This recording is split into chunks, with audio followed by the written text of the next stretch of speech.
this event. Why do you enjoy these events? Why do you come to things like this? Because everyone's really nice to me and I feel super cool at the end. No one comes up to these things it's like, I hate you, you're awful and ugly and you suck. Everyone's really nice and they all like the same kind of weird movies that I do. So it's nice to meet people and know that people appreciate the weird shit I do and I appreciate the weird shit they do. When you do meet those fans, I'm sure there are common questions, things that you get asked a lot. What are those questions? What are the things that fans always want to talk about or want to ask you? A lot of like, you know, just sort of how was it working on this or working with someone or what was the prosthetics like?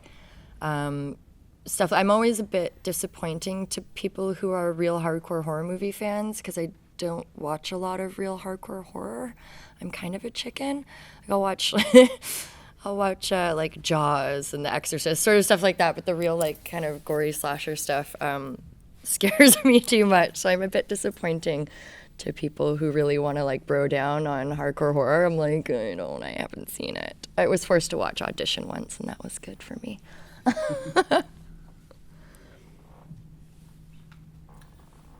You were recently in Bad Times at the El Royale. Yeah. What was that experience like compared to your other roles? Yeah, no, that was amazing. I'm in it very briefly. I play Chris Hemsworth's aunt in a flashback. So I was really only there for one day and didn't really get to. I think I saw Jeff Bridges from across the room. I was like, ah! But yeah, it was great. I was not covered in blood, and that's a nice change sometimes. What were your experiences like working on Hannibal? Oh, I love that show. I'm pretty much obsessed with Mads Mikkelsen. So I just follow him around and touch his suits a lot. I'm like, oh, that's cashmere. It's so nice. I'm a big Brian Fuller fan, and Mads Mikkelsen. Everyone on that show is amazing. It's so well written and it's so beautifully shot. And I play a billionaire with like $25,000 Alexander McQueen wardrobe a day, so that was nice. In my mansion with my horses.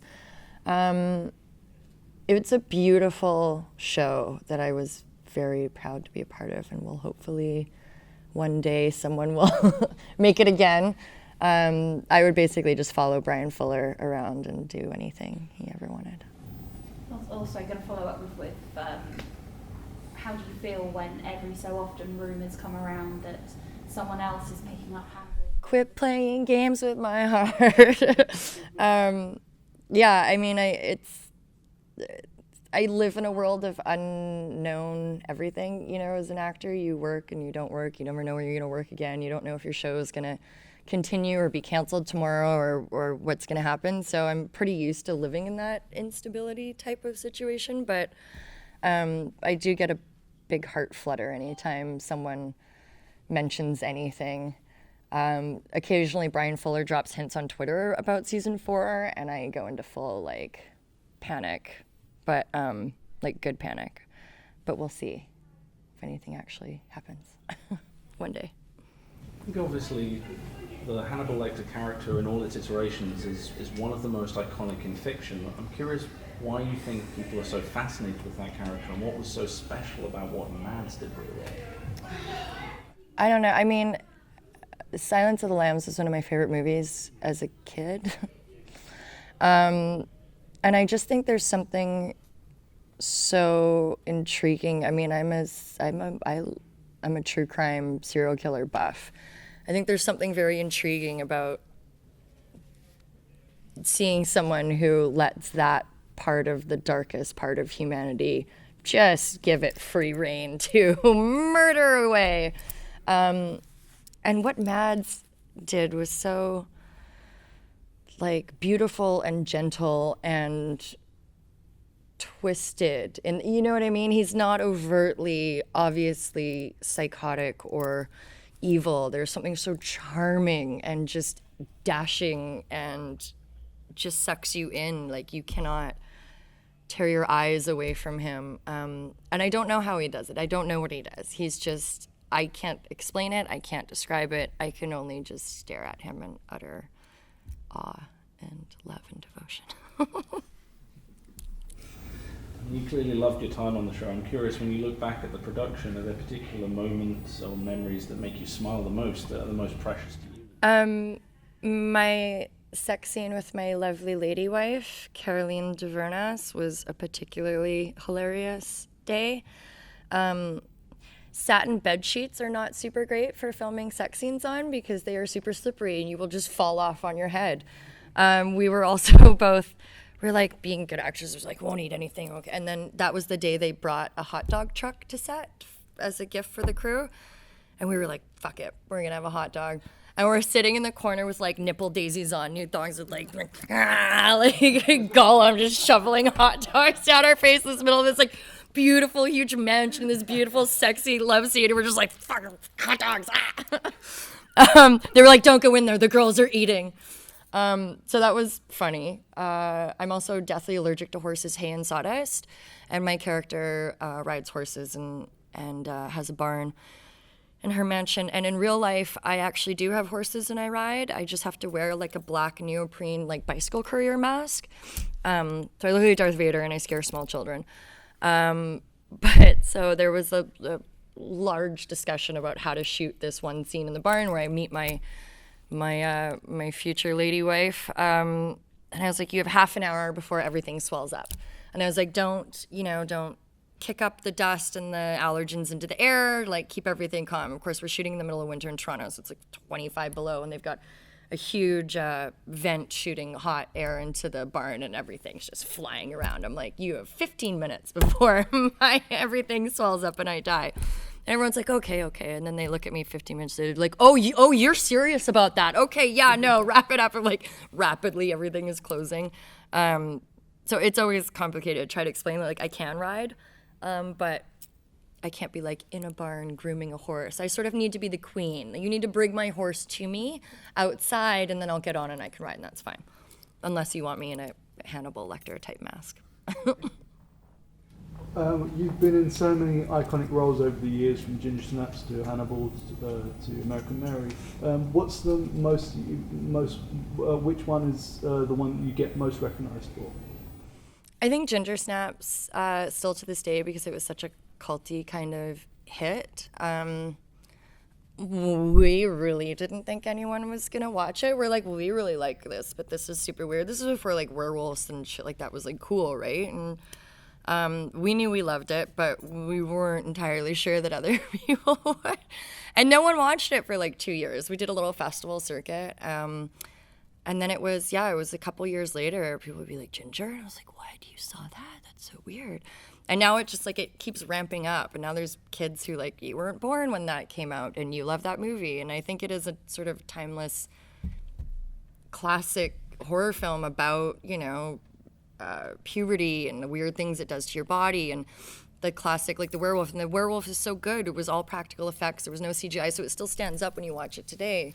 You don't notice that it's like almost 20-year-old movie, So Ginger Snaps definitely get recognized for, I mean, a lot of time people don't know why I look familiar to them. And they think maybe we've gone to school together or something. And I'm like, I don't know. Actually, I'm an actor. You've seen me on something murdering somebody. It's like, it's an awkward conversation. But yeah, generally Ginger Snaps, I think. Or the Selena Gomez movie, Another Cinderella Story. All my friends' kids are like obsessed with it. Kind of carrying on from what you mentioned about Ginger Snaps being sort of the pubescent horror kind of story, whereas outside of Carrie, from what I've seen, Ginger Snaps seems to be the only one that deals with female pubescence and female pubescence in a way that isn't just, hey, I now have boobs and want sex. So what was it like for you being in a film that dealt with the ideas of menstruation and PMS and also being a werewolf? Yeah, I mean, I guess it didn't really strike me as odd or different. Again, I was like 17. I had not watched every horror, werewolf, menstruation, puberty movie that did exist at all. So I wasn't really aware of how different or special that was, really. I mean, I just thought the metaphor was so dead on. Like, it just kind of made complete sense to me. I was like, it's weird, no one has done this before. You know what I mean? I do know that I did have to rape one of my good friends in the back of a Volvo when I was 17 and still a virgin and very confused about what we were supposed to be doing. And I asked our driver, I was like, I didn't drink alcohol at the time, but I was like, I need a little something. Oh, get me a little, like something really easy, like a little glass of rosé or something to just loosen me up so I can go rape this friend of mine in the back of a Volvo as I morph into a werewolf. And he comes back with a Mickey of hot cinnamon fireball whiskey, and I'm just sitting like alone in my trailer, like trying to sip like the most like painful drink and be like, I could do this. I'm gonna rape Jesse. I got this. And yeah, to this day, I still give him shit about that. It's pretty funny. I mean, just following on from that, obviously, of all cinema genres, I think sometimes the horror genre gets a bad rap for how it treats women. Do you think that's a label it deserves, or do you think that's another misunderstanding of the genre as a whole? I mean, I think it's definitely deserved in some points. I think a lot of people are making great steps towards sort of changing that. And like in the things that I've done in American Mary and Ginger Snaps and Hannibal, that is not the case, you know, and I really feel that. And I mean, there's a lot of horror stuff where I just look at it and go like, there's nothing really redeeming for me as a woman in horror in this. It is just, you know, victim number, whatever type thing. So I think we're getting better at that. I think, you know, in the past, there's been great female characters in horror and, you know, not so great female characters in horror, but female characters in general are getting better these days, not just in horror. So I think across the board, we're leveling up. I think so many of the iconic horror films are celebrated because of their kind of parabolistic value, you know, like, you know, Dawn of the Dead, it's about consumerism and all these other metaphors. Do you think that the current horror genre is still giving us those kinds of powerful kind of social messages, and do you think it should be? I think it should be. I don't know that I watch enough horror movies to know that we're like, that's really what's going on. I believe and I hope it is. But again, I mean, regardless of whether it's horror or anything, a great story, a great message, a great parable and a metaphor and anything, when you can really make it connect with someone and, you know, you're like, oh, okay, we all get puberty and we all have our bodies morph into something we're not totally thrilled with. Sometimes, you know, it's scary. And I think the more you can connect that way, regardless of whether it's horror or anything else, like a good story is a good story. And I think that's what we all need. We need good characters, we need good stories, and we need to have some fun. One last question. Any more questions? One more? You're synonymous with the horror genre, with the horror genre. Is there any genres that you haven't done that you'd like to? Again, I just like a good character and a good story. I didn't set out to do horror films. It's just the best characters and some of the best stories I've come across happen to have been in horror. So I think, I mean, I always want to do like, just because selfishly, like westerns, because I like horses and guns. You know what I mean? Like, but I don't have a particular genre or particular character or particular story or anything that I want to play. I just like good shit. And I don't even know how to define what that is. It's like I know it when I see it. You know what I mean? Cool. Thanks, guys. I guess the first and most obvious question, are you enjoying yourself so far this morning at Comic Con? Are you looking forward to the weekend?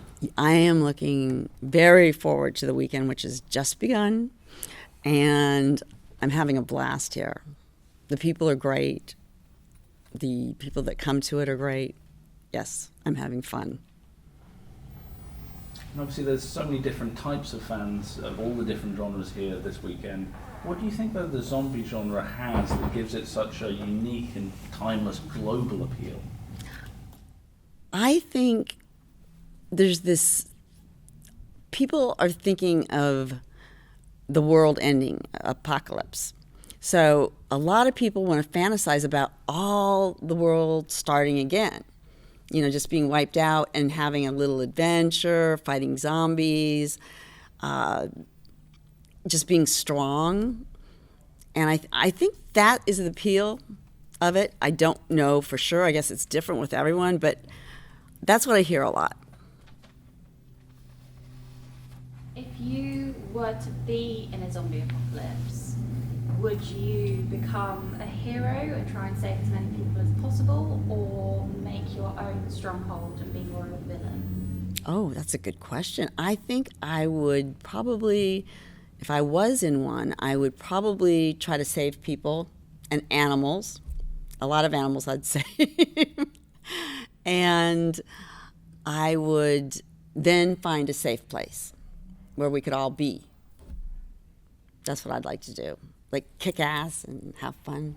And if you got bitten by a zombie, would you want the people that you saved to put you out straight away, or wait until you turned into a zombie before dispatching with you? I think the minute I changed into a zombie, because being a human and the fear of, something dying would be scary. So like right when I changed, I'd like them to boom, get me. You've faced off against pretty much every kind of horror villain monster in films to date, including werewolves quite recently in Bone Hill Road. Yes. What one haven't you faced off that you would be quite interested to be part of? Oh, that's an interesting one too. I think kind of a fairy tale one. I mean, I've done like the werewolves, the zombies, the demons. So something like a fairy tale, like, I'm trying to think, Little Red Riding Hood, even though that's a wolf, or something in the nursery line. Yeah. I don't think a dragon. I don't want to do a dragon. Matthew McConaughey did a dragon, so I'm not. I'm going to pass on that. I think obviously horror is a genre that provokes very strong reactions in both directions. It has a very devoted fan base, and it also has quite vocal critics at times. Why do you think that is? Of all the genres of cinema, why do you think that has the strongest impact on people? I think it has the strongest impact on people because nobody knows what lies beyond us. There's some people that believe in God, some people that believe in reincarnation, some people that's it. I think that being a zombie kind of like, it doesn't affect everyone. It's just kind of like that's what happens. So I think it's like not breaking, like not saying you're in hell or you're in, this place. I think living on is what is attractive to it. And also, depending on the fast or slow, having some action, fighting them.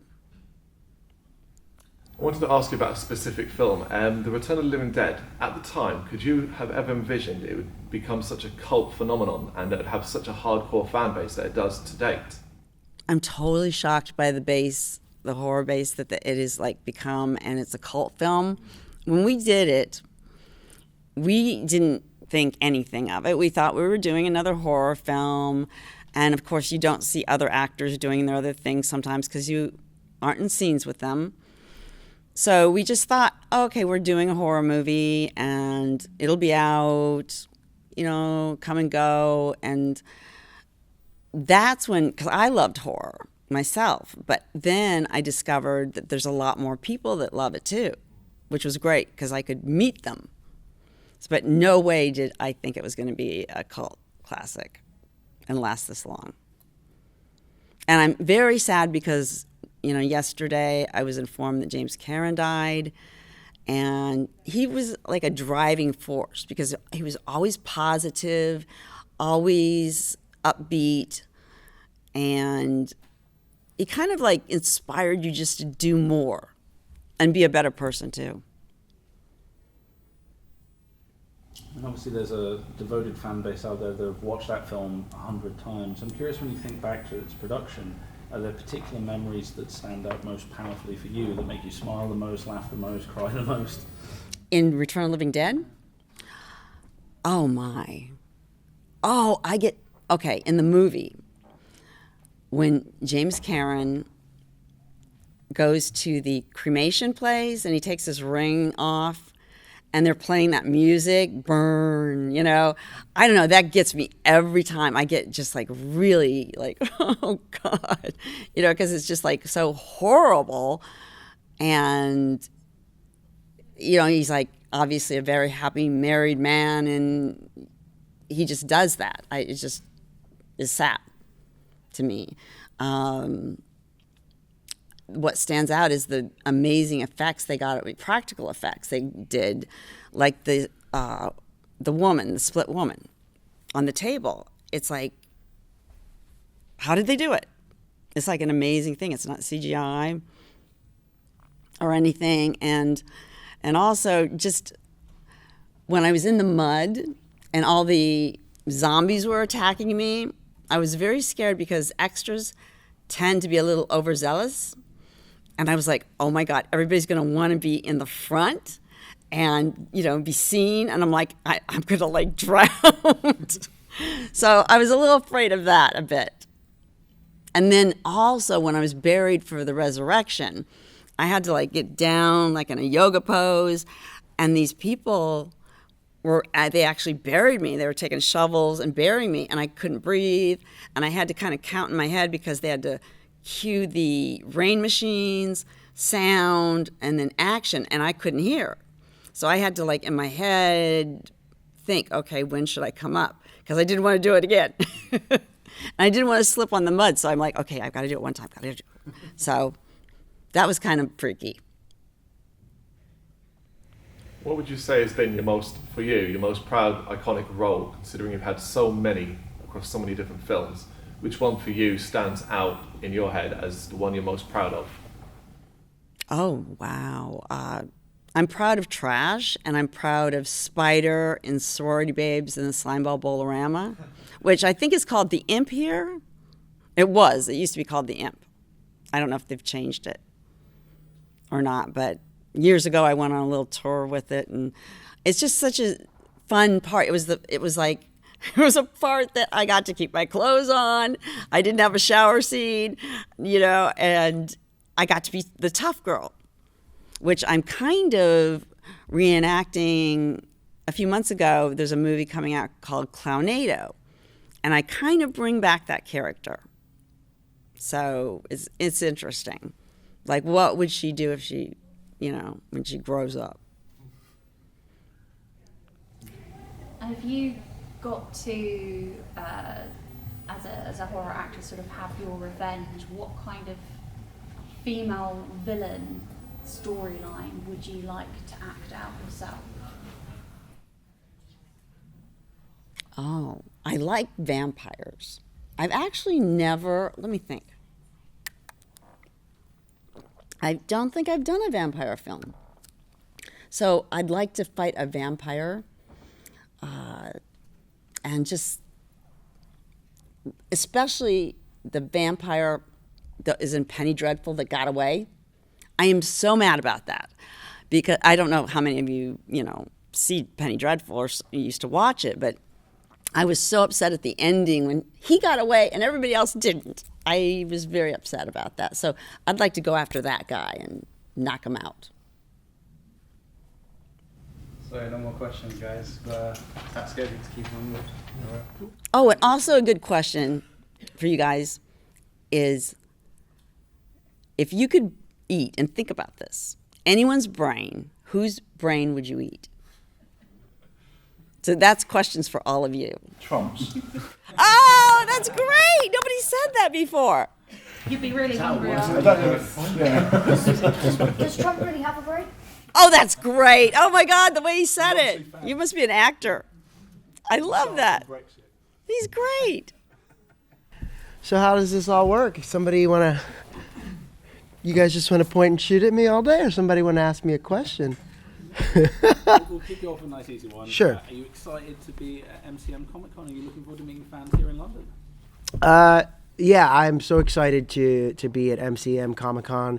It's my first time in London. I've been to many Comic Cons around the world. This is you guys are popping my London cherry this weekend. So I hope it's a bloody fantastic time. yeah, I am really looking forward to fans. I've met some of them already, and it's always really nice to sort of meet them and see what it is that they remember and love about the work that we do. So happy to be here, MCM. When you do meet those fans, both here in London and around the world, are there common questions that you always get? Are there things that people always seem to bring up again and again? Yes. And that one question. Oh, am I going to have to answer them now? You're going to have me answer the common questions first? Wow, so you're not even going to ask me anymore? You just want me to start talking about what it was like to work with Bruce Campbell? Fine.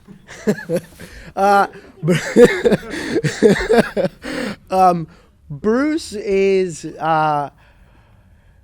one of the best leaders that I've ever had. I was so fortunate to lock into a franchise that had somebody who is really good at his job, but also really cares about the people that he works with, and also wants to get home in time to watch the night news.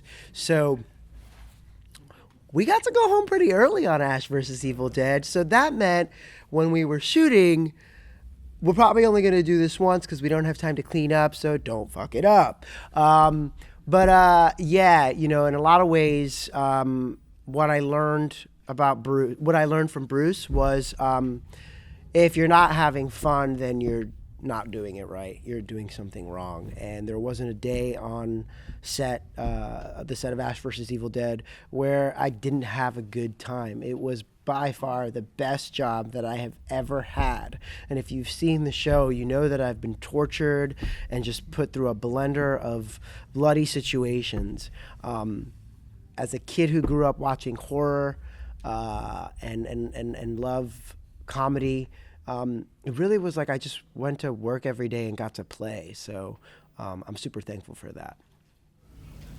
Were you aware of the Evil Dead franchise before you joined? That's another one of those stupid questions. No, I'm kidding. I'm kidding. I was aware of the Evil Dead franchise, and my favorite is Evil Dead 2. I tend to be a little bit more into sort of like old school horror, and I felt like it captured the comedic element and the horror, and you know, because Army of Darkness is way out there, and Evil Dead 1 is pretty serious. So I think that our show was a combination of Evil Dead 2 and Army of Darkness, I think. Yes. I was aware of Sam Raimi. I think I probably watched Drag Me to Hell a little bit more than I watched Evil Dead. But that's just because of the time that I was sort of born and you know, watched stuff. Yeah, you're welcome. What are some of your favourite memories from your time on Ash vs. Evil Dead? Some of my favorite memories on the set of Ash vs. Evil Dead would probably be being on a boat that Bruce would charter every Easter.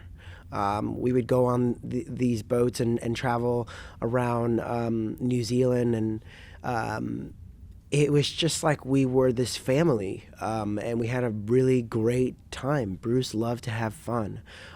So I'd say spending Easter on a boat with Bruce and the cast, spending a lot of time being tortured by Lucy Lawless, and you know, learning how somebody as sophisticated and beautiful like her could be in this industry for so long and is not a diva and will hold a knife to someone's throat for an hour if she has to while they light whatever they need to light, because she understands that, you know, there's so many moving parts. So I would say that a lot of the relationships I formed with the people there was very much like, you know, having a family away from home. What else were some of my favorite moments? Let's see. I would say, well, birthing demons out of my mouth was probably one of the first things that happened to me on the show, where I was like, oh, we're going a whole other direction here that I didn't realize. You know, I called my mom and I called my mom and I said, hey mom, today I birthed demons out of my mouth. Aren't you proud? And it just got progressively crazier. You know, if you watch season 2, you know that on our show, shit happens. And if you watch season 3, we definitely blew our load, season 3. Don't know if you guys have seen 1, 2, and 3, but you'll get it if you watched. I think also I really enjoyed the evolution of the character of Pablo. You know, Pablo started out as this loyal sidekick who was this idealistic immigrant who was living in this world where people didn't really pay much attention to him, and in idolizing the nincompoop that Bruce is, that Ash is, he sort of like finds his way and realizes that he can believe in himself. If Ash can do it, he can do it. And on the show, we get to, you know, really see the evolution of him go from sidekick to becoming his own hero and taking command of his own power.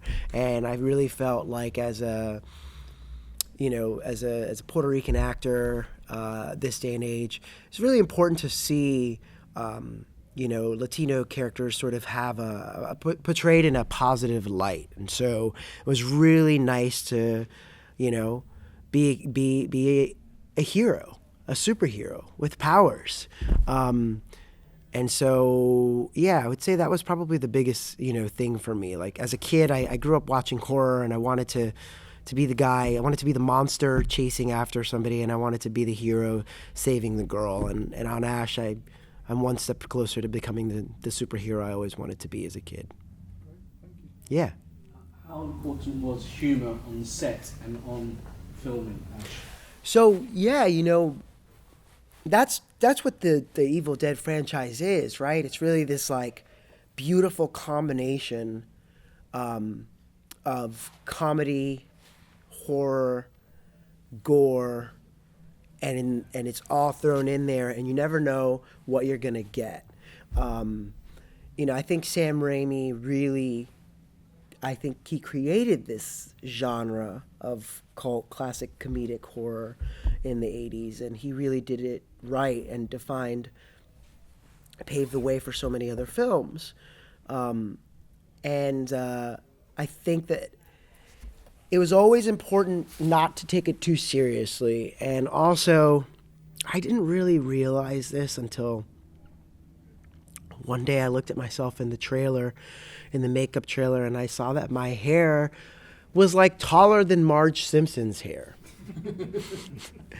And then it became clear to me that, you know, we were these cartoons, that we were sort of this like animated, you know, graphic horror novel that came to life.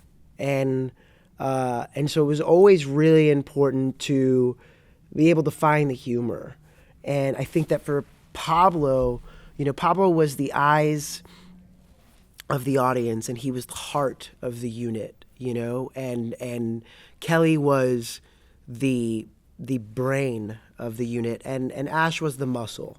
And somehow the three of us sort of created that family unit that made the show what it is. It was still sort of grounded in some sort of reality, but the fact that it was unpredictable and that we were always going to top every episode with something that you had never seen before that was completely out there, whether it was birthing demons out of my mouth or, you know, Bruce dodging diarrhea, or, you know, me being cut in half and sitting there with my legs in a black, you know, garbage bag talking to Ash. There was just so much absurdity on our show, and that's why I think our show is different than any other horror show out there. I mean, like, I love The Walking Dead, but oh my God, is it a soap opera on that show? It's just so much drama, whereas our show, I from meeting fans, I got to see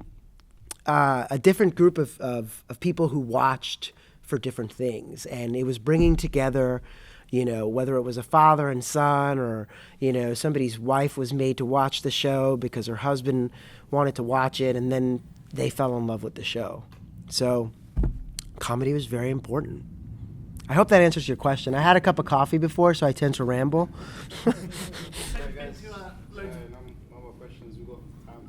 Let him answer. You could. Yeah, it's okay. I'm fine on time. You say you've been to loads of Comic Cons. What's the most starstruck you've been with a fellow actor that you've met at a Comic Con? I'm so glad that I got to answer this question.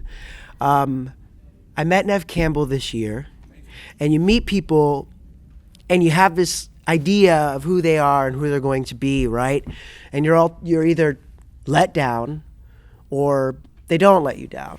And I mean, I never really fan out for people, but for her, I did, because like Scream, I grew up with Scream. It was, you know, what Evil Dead is to people, Scream is that for me. And we got to spend some time together in Germany, and we went to dinners together, and we talked about what is the key to sustaining your life in this industry outside of Hollywood, and like how to keep that going. And she was humble and kind, and it was family. Family was important. And, you know, as somebody who is striving to have their own family and sort of balance that out, like when would you have time to raise kids when you're covered in gore and learning lines? Somehow people make it work, and it's important. But yeah, she didn't let me down. Loved hanging out with Nev. Thank you, guys. If you could play a hero in the DC, who would you choose and why? Green Lantern, because when I was a kid, that was my favorite hero. Next, close second to Batman, but I just thought that his willpower with the magic ring to be able to create any shape he wanted was like the stuff I did as a teenager. I made my imagination come to true, which is applicable to my acting career. You know, I knew in high school I wanted to do this, and I went and got my master's in theater, and then here I am, working with like over 200 credits behind me. And whenever I get bored, I go back to the stage, which is something I'm about to do. So life is good. Yeah. I'm doing a one-man show called Ghost in the House about Jack Johnson, the first African-American heavyweight champion in America, or worldwide, actually. So that's up next. Yeah, sure. So obviously, once again, leading on, you play a lot of bad guys. You obviously like it. What's the coolest thing about being the bad guy? Like what? Well, bad guys, I hate that generality, but it's okay. Bad guys are much more complex than so-called good guys. You know, good guys are sunshiny, smiling, they have no problems in the world. Bad guys tend to have more gravitas to them, and their wants are clearer, you know? But it's not like I went out seeking, okay, I want every bad guy role possible. It's just the luck of the draw, you know? And I have played, like, fathers. I Am a Father. I've played that. I've played humans, which is good. It's always good to be a human. But, you know, every now and then they'll throw a superhero. And there's another, you said I did 2 DC characters. In, what was the other one? Darkseid. Oh, yeah. Yeah, okay. Yeah. I didn't know. I was just testing you. I know I did Darkseid. And I just did another one for the DC Universe that I can't tell you who it is, but coming soon, connected to the reign of Superman. Mm-hmm. Film comes out next year. Mm-hmm. Yeah, I think this particular one is going to be debuted at the New York Comic Con. It's huge. It's two appearances. Justice League as well. You've played a couple of horror icons with Candyman and you were in the Final Destination films. Mm. What do you get recognised the most for? It depends on the person, you know. I mean, everybody has something. I've done it enough that everybody's got something. I guess Candyman would probably be number one. But I love that film, and we're going to do a Q&A tomorrow with a special guest coming in. The director, Bernard Rose, is going to be here, who's from London. So he called me this morning and said, could he crash the Q&A? So he'll be here with me because he's got a couple of projects that he wants to talk about, and we're getting ready to do something else. That's will be top secret until tomorrow. Yeah, but it's I don't glory in the past. I'm always thinking forward. At the end of the day, then I'll bring out all of my little action figures, which all started with Star Trek, by the way, when I played a Klingon, Kern, and now there's about 23 of them. So at some point, when it's all done and I retire from this business, I can pull them all out and say, this is it, folks. This is the legacy we've left behind. What was it like working with Clint Eastwood and Oliver Stone?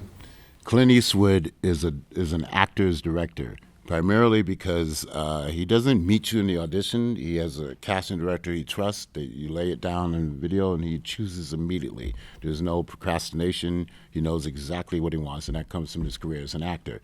And then also when you shoot, I did Bird with him, the Charlie Parker story.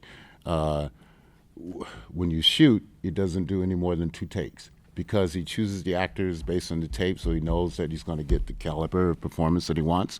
2 takes, and there's only 10-hour days. In the film business, your average day is 16 hours. When we did The Crow, and we lost Brandon Lee, part of the problem was we were shooting 17 hours a day. And, accidents happen. And it's unfortunate, because if he had lived long enough, he would have seen that The Crow catapulted him into stardom. And Oliver Stone gave me my first job. So I was doing a one-man show called Johnny Got His Gun, an anti-war piece. His people caught wind of it, and they brought me in, and he immediately, after 4 hours of doing improvs and stuff, he cast me. It was my first film. Went over to the Philippines, spent 4 months there, dodging the chain-snatching monkeys that jumped out of you from everywhere. But we made it, and here we are. And we won 4 Academy Awards. It's always awesome. There's a new documentary called Brothers in Arms. That was a series of interviews of all surviving members of the film, and it comes out in the spring. We're very proud of it. Brothers in Arms, the story of Platoon. You talked about enjoying the complexity of your characters. So of all the characters you've portrayed over the years, which would you say has interested you the most when it came to the part? Well, Candyman is pretty a complex guy. And I did the backstory for him, which is that he was a slave, was son of a slave, and the whole lynching situation and how they cut off his arm and how he became an avenging ghost. It's the independent films that I've chosen that tend to be more complex, other than the Hollywood, The Rocks and so forth, though The Rock was a lot of fun. But I did an independent film called Driven, which is about the underbelly of cab drivers and those long hours they go through, that won a couple of awards. I'm very proud of that. Recently, we did a film called Sushi Girl, which is a gangster film, and I'm a producer of it, and I got Mark Hamill to come on board, which is perhaps our biggest accomplishment. But it also has Jimmy Duvall, Sonny Chiba, great cast of character actors, near and far, long legacy that wanted to come play. So, acting is playing. So as long as you don't stress and oh my God, oh me, oh my, when am I going to get my next job? You're going to be fine, because the next job will come if you have faith in yourself and you just live your life. So I never worry about that. We have 5 films in the can that we've already completed, and this one-man show I told you about, and this script I'm writing called Sakeo, which is about American baseball, set in the DR, Dominican Republic. So that's going to be interesting for next year. Busy, busy, busy. Did you read the short story that The Candyman, Forbidden? that Candyman was based on? Yeah, The Forbidden. Yeah. Yeah, of course. Have you read any of the author's other works? Because quite a few of them do get adapted. Of Clive's work, you mean? Yeah, when I got the job, I had to do my research. Absolutely. I mean, that's what we do. I don't, it's all information for the soul. And Clive signed off of his blessing. I think it was brilliant that Burnett transposed it to Chicago, which gave it, international prestige.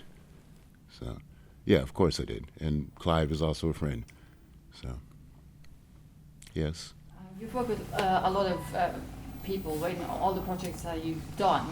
Is there someone that you would like to work with that you haven't worked with before? And what type of project would you like that to be? And maybe what type of character would you like to play? Well, something different. Diversity is always good. I've always, when we were in school, we always looked up to Robert De Niro, you know, from Taxi Driver to Mean Streets and Casino and Onward and Upward. That's someone, I know he's a fan of horror and of, you know, my work. We have mutual friends, so that would be great. Director-wise, Scorsese, I would adore working with him. Hasn't happened yet, but that's something to wish for. Those are the two at the top of my list. Sidney Poitier, who's retired, I would have loved to have, you know, rubbed his elbow or sit down and have a conversation because, you know, he was the first African-American cast into the limelight. And how did that happen, Sidney, and how do you feel about it, and what were the consequences? So, yeah, there's a ton of people. You always want to work with the best, you know? You can only be better by working with the best. Yes, sir. What type of struggles have you faced as an African American in the industry? Wishing that there were more of us on the set in the beginning of my career. You know, it was very few, but now that there's filming down in Atlanta, Georgia, I just did 4 projects there in the last year. I just joined the cast of Scream season 3, so that was the last thing I shot there. So that story's already broken. I can tell you that. The struggles of any actor is just to stay fresh and to constantly reinvent yourself and to be aware and acutely aware of what's going on socially. In America, we're upside down right now. We have a lot of struggles, a lot of caca going on. So you got to feed off of that. Historically, good work comes out of adversity, you know? After every war, the new writers crop up. There's new passions, there's new anger to be addressed and to somehow be laid out artistically. So I wait for those opportunities. There's more and more work for all ethnicities now, which is great. Hollywood is catching up to the fact that the world has many, many facets and many colors and many shades. So all power to young people. So obviously as the Candyman, you scare a lot of people. If you could nail it down to one thing, what scares you the most? Me?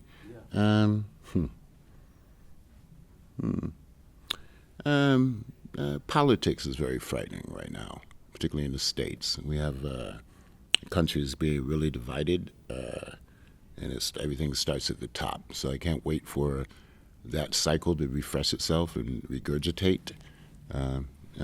That's really frightening. Because I remember coming up in the 70s and the 80s, and people were absolutely more unified than we are now. It's really divisive. And, you know, and art should stand for itself. A lot of people tell that actors should shut up and not speak politically. I can't do that because I was political first, right? So, and I will not be silenced. So I just wish that there's more harmony in the world and less confusion. Yes? So where I work, much like a book club, we've started a horror film club, and I've been championing for Candyman. Our first pick is Halloween. I've been championing for Candyman to be our next pick. Oh. So what would you Good say? luck. What would you say to the people of the Anthony Nolan charity to get them to watch Candyman? Some of them haven't seen it, I take it. Well, probably because in some quarters, horror has a stigmatized, you know, opinion that is somewhat of a bastard child. So they should know that it's actually classier than most, that he's not a slasher. There's no teenagers in the woods. It's, you know, it's thought-provoking, and maybe they'll come away with a deeper understanding of this particular man in that particular situation and why he's after what he's after, you know, why he's trying to reclaim his dignity. Thank you. Yes. Last one. I think just following on from that, I mean, obviously, you've talked about having 200 credits behind you, but Candyman is a character that the conversation keeps coming back to. I'm curious if you can articulate why he is such an iconic character, and of all the great characters that genre has given us, he's one that seems to speak to people who aren't necessarily even normally huge fans of the genre, person. Yeah, well, it's a good film, first of all. It's we have the music of Philip Glass. We have the cinematography of Tony Richmond, who did The Man Fell to Earth. We got Bernard Rose. You got Virginia Madsen, who's an incredible leading lady. It's just, it's iconic because it captures that particular side of Chicago before the fall of Cabrini Green. Cabrini Green is no longer standing. So, you know, it's a personal hieroglyphic that's left an imprint in the minds of people that I'm proud of. But yes, the conversation always returns to Candyman. I'm proud of him. Do I want that to be the only thing that people remember? Not at all. It's part of a package, and you know, and he's been good to me. But he's not the only thing that I am. So, hope that answers your question. Thank you, guys. Have a wonderful MCM. Thank you for having me. Oh, hi. Hi. Kicking off with a nice, easy one to start. Are you excited to be at MCM London Comic Con and meet your fans here? Absolutely. I was just explaining to someone that probably over the past 20 years, I've done maybe less than a dozen. If this is my second this year, maybe I've only done 3 in the past few years, maybe 1 every other year. And each one is different. Each one is, I'm always fascinated. I was just in Indianapolis, and I was fascinated by, I did this very odd film, and it's the weirdest film. I'll put this down on camera. The weirdest film ever made, called The Killer Tongue. I did it with Robert Englund, Doug Bradley. It was all produced British. We shot it in Spain in '96. The costumes were done at Pinewood. And it's just this very obscure, strange, literally the weirdest movie ever made. And in Indianapolis, of all places, that was the most popular film of people. I purposely showed up to this convention because of this film. And I don't even own it. I don't even know how to get it. But, you know, I started doing maybe a Xena convention. And then, and a lot of people like the Return of the Living Dead 3. And then of course but then some people, you know, it's gone beyond just comic books and sci-fi and horror. It's the OC or Nikita, and everyone has a different story of why they like that. And I think that we're really in this amazing time period in the heyday of these conventions, and there are hundreds going on all over the world on any given weekend. And I hope we get to ride this train a little bit, because it's really rewarding to meet all kinds of different people all over the world, and they happen to like Firefly, or they like this obscure movie that you did, or they got a kick out of Entourage, you know. So all things that I've loved and been proud to do. And this is such nice weather here for me. It's been triple digits in LA all summer. So yeah, I'm happy to be here. Any other questions? Well, I mean, just following on from that, I mean, you mentioned so many different amazing things you've done. I think for a generation of fans, though, the OC was a big part of their lives. Yes. And it's a show that really exploded in quite a unique way. Can you talk a little bit about what it was like to be part of a show that had that kind of massive, global, and sudden impact? Well, I'm more than others, possibly. I mean, I can't speak for other cast members or people in general, but number one, I actually was born and grew up. Well, I was born in Southern California, but I grew up in Dana Point, and I grew up in Orange County. We didn't call it the OC. That was a Josh Schwartz situation. But first of all, it was just a blast to be part of something. You know, I came from doing a lot of genre things, like whether it was Star Trek, or if it was Lady Heather, the dominatrix, or Nandy, the horror with the heart of gold, you know. But to play something that ultimately developed into a dramedy, and every day I got to go to work, and they started writing for the character, and that's the beauty about television, is we shoot for 10 months, and it's my job to show up and say the dialogue the way it's been written, and then maybe add a little bit something else to it, so that the writers are inspired to write for me, the actor, and thus I keep my job. So you have to, the advice I give to young actors is don't miss the opportunity to take risks every day that you go to work, especially if you're on a television show, and these writers have to be inspired to write possibly 1 season to 10 seasons. Unfortunately, I think the OC could have gone and would have liked to have it gone longer than 4 seasons. But no, it was, our highest ratings were a month after it aired. But we were also following, were we following American Idol? Or was it vice versa? Or something like that. But it was probably, that and Lady Heather are my favorite roles. Just for totally, completely different reasons. But the OC was kind of my daughter was 3 at the time. She's now 18. Oh, and by the way, she refused to ever watch it. She watched Gossip Girl and Vampire Diaries and Pretty Little Things, and she only started watching the OC just now, and she loves it. And I said, well, why didn't you watch it before? She said, because I didn't want to watch my mom making out with teenagers. And I said, I was only 32, and, you know, they were 25 or 27, and it's acting. But it was such good writing, and it was so original. And when the show finished, I realized people kept asking me if it was really like the OC or Orange County. And I said, you know what's interesting is I realized for every script that I read, I could come up with a story that was just the same, if not worse. Or I had a friend who actually got drunk, fell off a cliff, and died. And that happened to Johnny. Or, you know, friends that had died in car accidents, like Marissa. So it was really a bizarre experience for me. But I miss it. I really do miss it. And, you know, there's been all these reunions of television shows happening, and people talk about it. It would be a blast. I don't know if it could ever happen, but, you know.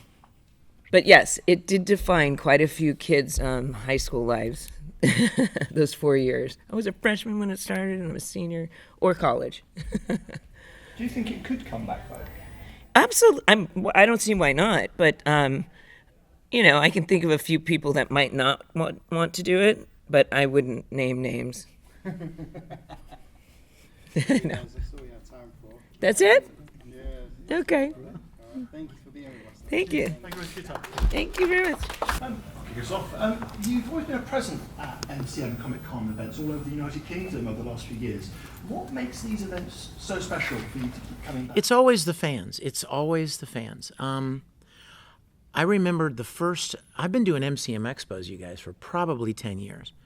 Back when way back. I've done all of them several times, and I never cease to be amazed and humbled and really honored by the turnout.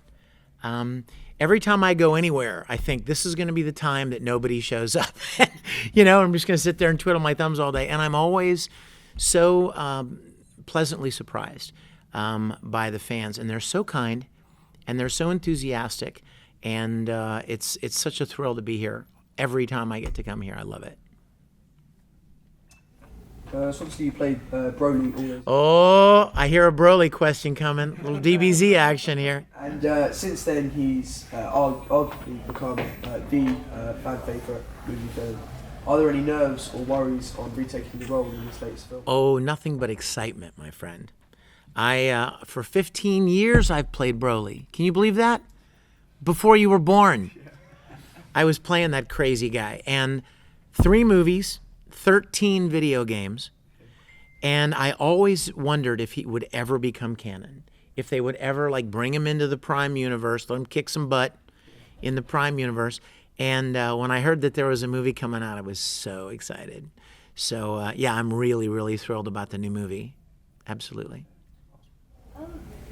So, what is your favourite Dragon Ball transformation? Wow, what's your favorite? Well, that's kind of because I like Super Saiyan 4, but I also like Super Saiyan Gods. But I also like Super Saiyan Blue. You know what they all have in common? Broly is better than all of them.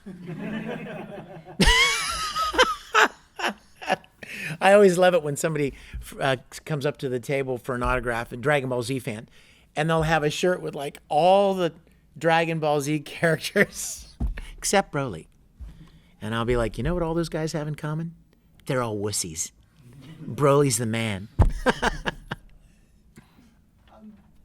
One well. Obviously, one of the roles you're best well known for is Ed from Fullmetal Alchemist, and it continues to have this huge fan base years after it first came out. What do you think is the endearing qualities of the series, both of them? Well, I mean, it's the endearing quality of anything that has any kind of lasting power, and I would say it's story and characters. You know, I've done a lot of anime, and there have been very, very few things that have really hit me the way that Full Metal did, and I know I'm not alone. It's such a great story, such endearing characters, and everything about the production was well executed. You know, you could have a good story, and if the animation is crappy, then it suffers. Or if the music is bad, it suffers. Or if the voice acting is bad, it suffers. There are many places along the way where a good anime will fall apart because one of the elements of production was not done that well. But Full Metal, I think, was one of those series that just everything about it was really strong. And I am really, really honored to have been a part of it. You could probably spend your whole life as a voice actor and never get the chance to play a character like Ed. He was such a thrill to play. I loved that little pipsqueak a lot. Yeah. I heard that when you took on the mantle of Fullmetal Alchemist, there were a lot of pressure from an established fandom.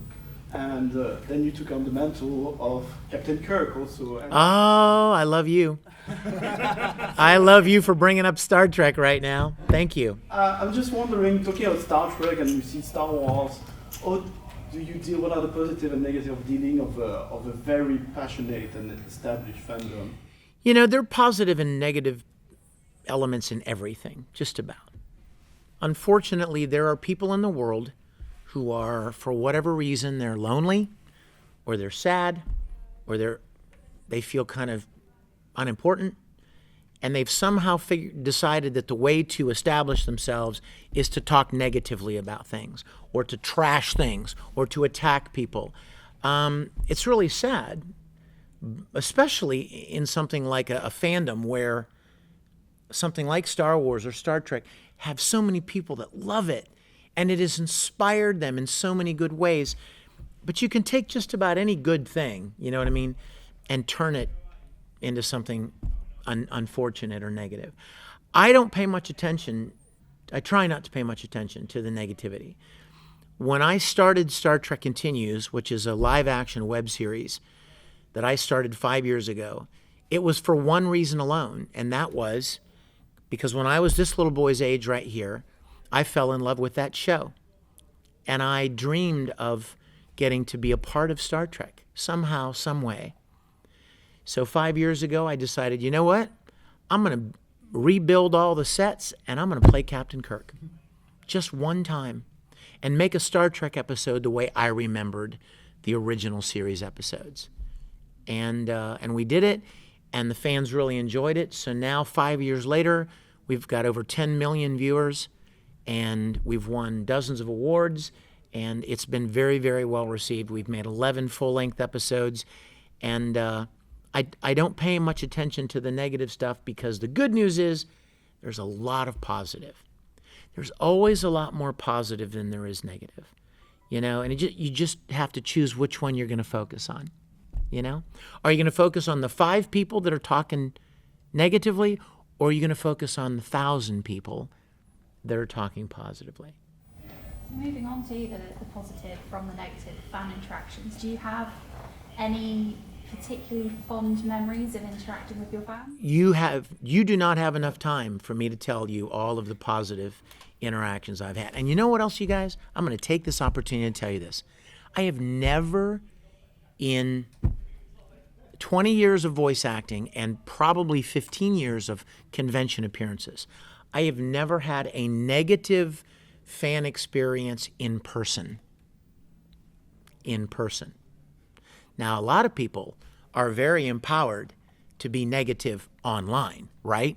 When they're, you know what I mean, when they're anonymous and they're shielded by their computer, they can be mean and hateful and make up lies and stories and cause all kinds of trouble because they have that anonymity and they feel powerful. but they come to conventions, and they'll come up and ask you for an autograph. Like you know what I mean? It's really interesting. I've never had a negative fan experience at a convention. On the contrary, I've had so many positive experiences. I've had people who've lost family members. I've had people who've lost limbs in accidents or due to an illness, and Full Metal Alchemist got them through what would have been an otherwise unbearable experience.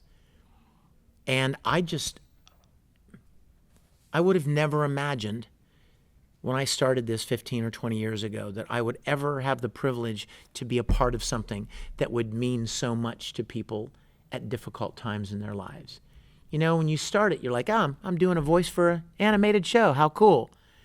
But then you don't realize that there are people out there, and they discover these anime series at important moments in their lives, at crossroads in their lives many times. And very much the same way I discovered Star Trek. You know, so to get the privilege to be a part of anime series and video games that have really encouraged and inspired people in different ways has been really the great privilege of my career. As you said previously and just now, like you've worked on a lot of anime, but what was your first experience like? What was the first anime you ever watched? The very first one was Vega in Street Fighter II. Yes. And it was at this little studio in Houston, and I didn't think anything else would come of it. I thought it was kind of a one-time thing, you know? And I was writing music professionally, writing and producing music.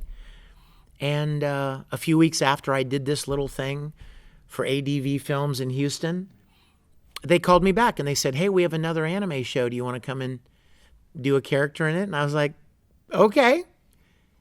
And I figured, okay, 2 times, that would be it.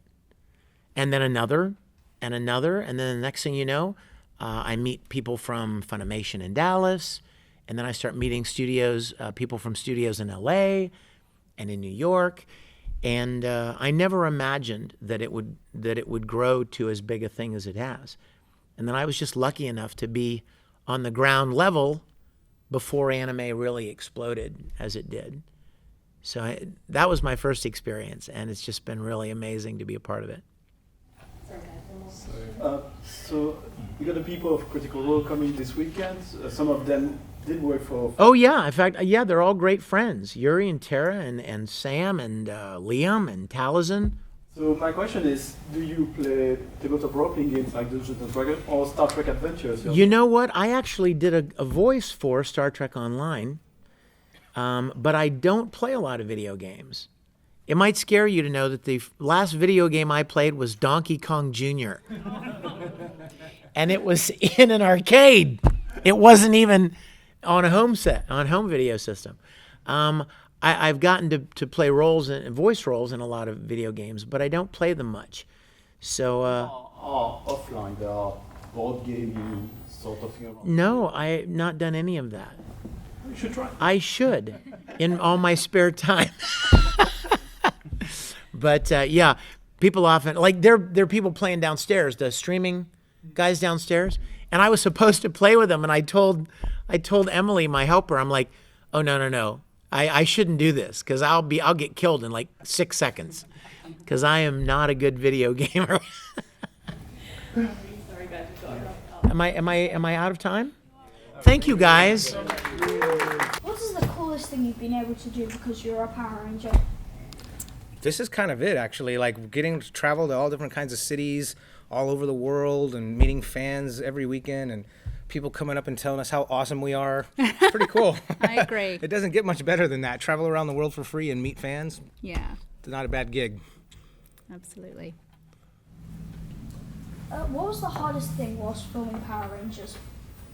Hardest thing. We worked really long hours, 12 hours, sometimes more, and we'd finish filming and then have to go and do ADR, which was all our voiceover work. So the days were really long, but we were in our early 20s, so suck it up. Right, exactly. And we're still in our early 20s. Also. Yeah, right. You both appeared in the 25th anniversary episode. Yep. How was it to come back and don the suits again? I thought it was a real honour to be asked, because they have so many Rangers to choose from. So the fact that they chose us to come back was really nice. And the fans were disappointed that they didn't have any of the earlier cast members in the one they did for Megaforce. So I'm glad they listened to the fans and brought us back this time. I really had a lot of fun with that, because that was the first time in 20 years that I had been on the set of Rangers, so it was pretty cool. There were other opportunities and I missed them for circumstances, I wasn't able to do it, but this time around I did, so it was very, very cool. Yeah, you had fun. I mean, you talk about all those decades that this franchise and all its various iterations. Easy, decades. Yeah, take it easy. 2 decades, not all these decades. All these both decades. Okay, go ahead. Fair enough. Obviously, there's a franchise that, in all its different iterations, has meant a lot to people all around the world for many years now. What do you think the timeless appeal of this franchise is? Why do you think it means so much to so many different people? Well, there's a lot of things, actually, but I mean, this is what I say. Like, you know what? Picture yourself as a 4-year-old kid, right? And all of a sudden you're watching the screen, and then a big giant lightning bolt comes down the middle of the screen, and all this explosions start happening, and this rock music starts playing, and then you see robots and bright colors and people doing karate and aliens and monsters all in the span of 22 minutes. It's pretty exciting for a kid. So I think, and then you couple that with the group of people so diverse, and they'll learn how to work as a team, and there's always a good message at the end. I think it's just a good formula, and so that's why they keep it the same all the time. And I think it's pretty good, and it seems to work, and I think that's part of its longevity, I think. And a lot of our fans have said that that they always found someone that they could connect to on the show. So there was, because of the diversity, there was strong females. So it was something that had a good message and people could connect to, I think, as well. Yeah, what she said. What's your favourite Zord from what season, and why do you like it? That's a difficult question. I always liked the Red Dragon Thunder Zord because he could fly. And that was my Zord that I manned, so it got to fly through the air, which I thought was pretty cool. Which one? Pterodactyl! I didn't do Pterodactyl. Oh, I was right. the Crane. Oh, the Crane, that's right. Okay, yeah, Crane and Thunder Zord. I think I can't. White Tiger Zord. I don't remember. Tiger Zord. I shared one with Tommy. Oh, did you? I don't remember which one it was. That's funny. I don't even remember that either. The fans kind of educate us on this stuff. So I'll say Crane. Crane. Okay, that sounds good. How hard is it to be a Power Ranger, and what do you have to do in order to become one? Got to eat all your vegetables. Mm-hmm. You got to learn, go to school and do well in school. Listen to your parents. No, I'm just kidding. I think, just trying to be a positive role model for everybody, that's something that you've got to be mindful of even when your cameras aren't rolling, So that's kind of, I think, probably the most important thing. Yeah, it's a big responsibility. Mm-hmm. Mm-hmm. We took it very seriously, not just in front of the camera, but even the producers and everything were very aware of our personal life and what messages we were sending out, so that we were a good example for you guys. Yep. Talking about taking things seriously, obviously the most recent big screen version of Power Rangers, I think, connected with some fans, but I think there was a general feeling that it was maybe a little too serious. I'm curious, did you guys see that, and how did you feel about what they were trying to do with that film? Yeah, well, I mean, when they think about the general message of Power Rangers, it's like they were right on in the sense that together we are more. It's all about teamwork and learning how to overcome something together and learning how to come together to do so. That part of the message of the movie was good, but Power Rangers is also about campiness, and it's also about action-packed, and they think they waited a little too long for the action. So hopefully when they do the sequel, Hasbro's taken over now, so I'm sure they're going to do a fantastic job with that. And I think it's going to be a lot more action-packed and something we'll really look forward to. So Yeah. I think just as a general moviegoer, I really enjoyed the movie, and I enjoyed the take. It was kind of a Breakfast Club meets Power Rangers a little bit. And I liked that they were outcast kids as opposed to being... that part was good, but I just think it just took too long for them to learn how to come together. To get to the made the movie potatoes. drag a little bit. Yeah, but just if you just look at it as a general movie, I thought they did a great job. I liked the cast. Well, obviously there was a fan-made, a darker, grittier. I don't know if you saw it yourself, but for someone like myself who watched the original series and your series, obviously being at the age now, there was an interest maybe of what they have grown up. They are an adult now. What's your thoughts on maybe some sort of your own characters as adults and right. Well, as you know, that one was with James Vanderbeek. Was my character was Rocky, you know. So I thought it was pretty good, and I'm actually friends with Adi Shankar, who's the guy who produced that whole thing. He's got all those bootlegs that he does, things he puts up on YouTube, and they're phenomenal. So personally, on a personal note, I liked it a lot. You know, it's not the Power Ranger message mostly, but it's a good take on what could have happened to some of those guys. Once the Ranger glory was over, So I thought it was interesting, but it was very well done. But again, Power Rangers is a children's program. It's still on the air, and it was a little irresponsible in that way that it didn't kind of honor the wholesome part of Power Rangers. But I really liked the production value. I thought the cast was great and all of that. And I think they're trying to explore the darker side, the stuff that you guys might have imagined or had questions about in the comics. Boom is doing a really good example with Shattered Grid and all these different dimensions, so you get to kind of have your fantasies come to life and see where things could have gone. Yeah. Being such a big inspiration for so many people, what do you think about people cosplaying your characters? I'm always so flattered. That's a huge honor. Yeah. There's nothing more flattering, I think, than people trying to emulate you. So that's great. I mean, I get even in real life too, not just the cosplay stuff, but people come up to us all the time and they're like, "You're the reason I got into this," or "You're the reason I got into martial arts," or "You're the reason I became this because you helped me through a hard time in my childhood." Like those things to us are always like so special, and we're just so happy to be a part of that and to be able to receive that from people now, is really cool. 25 years later. 25 years later. 25 years later. 25 right? or so. Yes. Yeah. Okay, sure. So as your version of Power Rangers were sort of the pre-internet days, so people couldn't just go online and find stuff out about the show. And they also couldn't troll people either. A lot of trolls out there. Anyway, sorry, go ahead. But when my siblings and I were young, we'd watch Power Rangers every day before school, and we took the message of "don't try this at home" to somehow mean that when the Rangers had their helmets on, that was actually robots and humans can't do it. Right. So have you guys ever heard any strange rumours or fan theories about Power Rangers or yourselves? Well, I mean, I think people always come up with all kinds of fan fiction and stuff.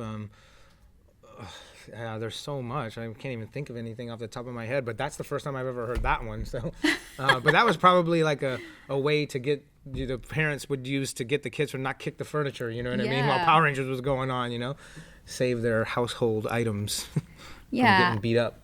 I think with my character, a lot of fans have said they'd like to have seen her become evil again and kind of going back and forth. But they're doing that with Tommy's character in the comics with the Lord Draken stuff. So I feel like they're exploring all those things because the people that are writing the comics were fans of the show too. So they have a lot of the same questions and ideas that you guys have. Yep. So, yeah. Brilliant. Thanks, guys. Thank you. Thank you so much. What's the hardest thing about playing an alien just in general? Playing an alien? Yeah.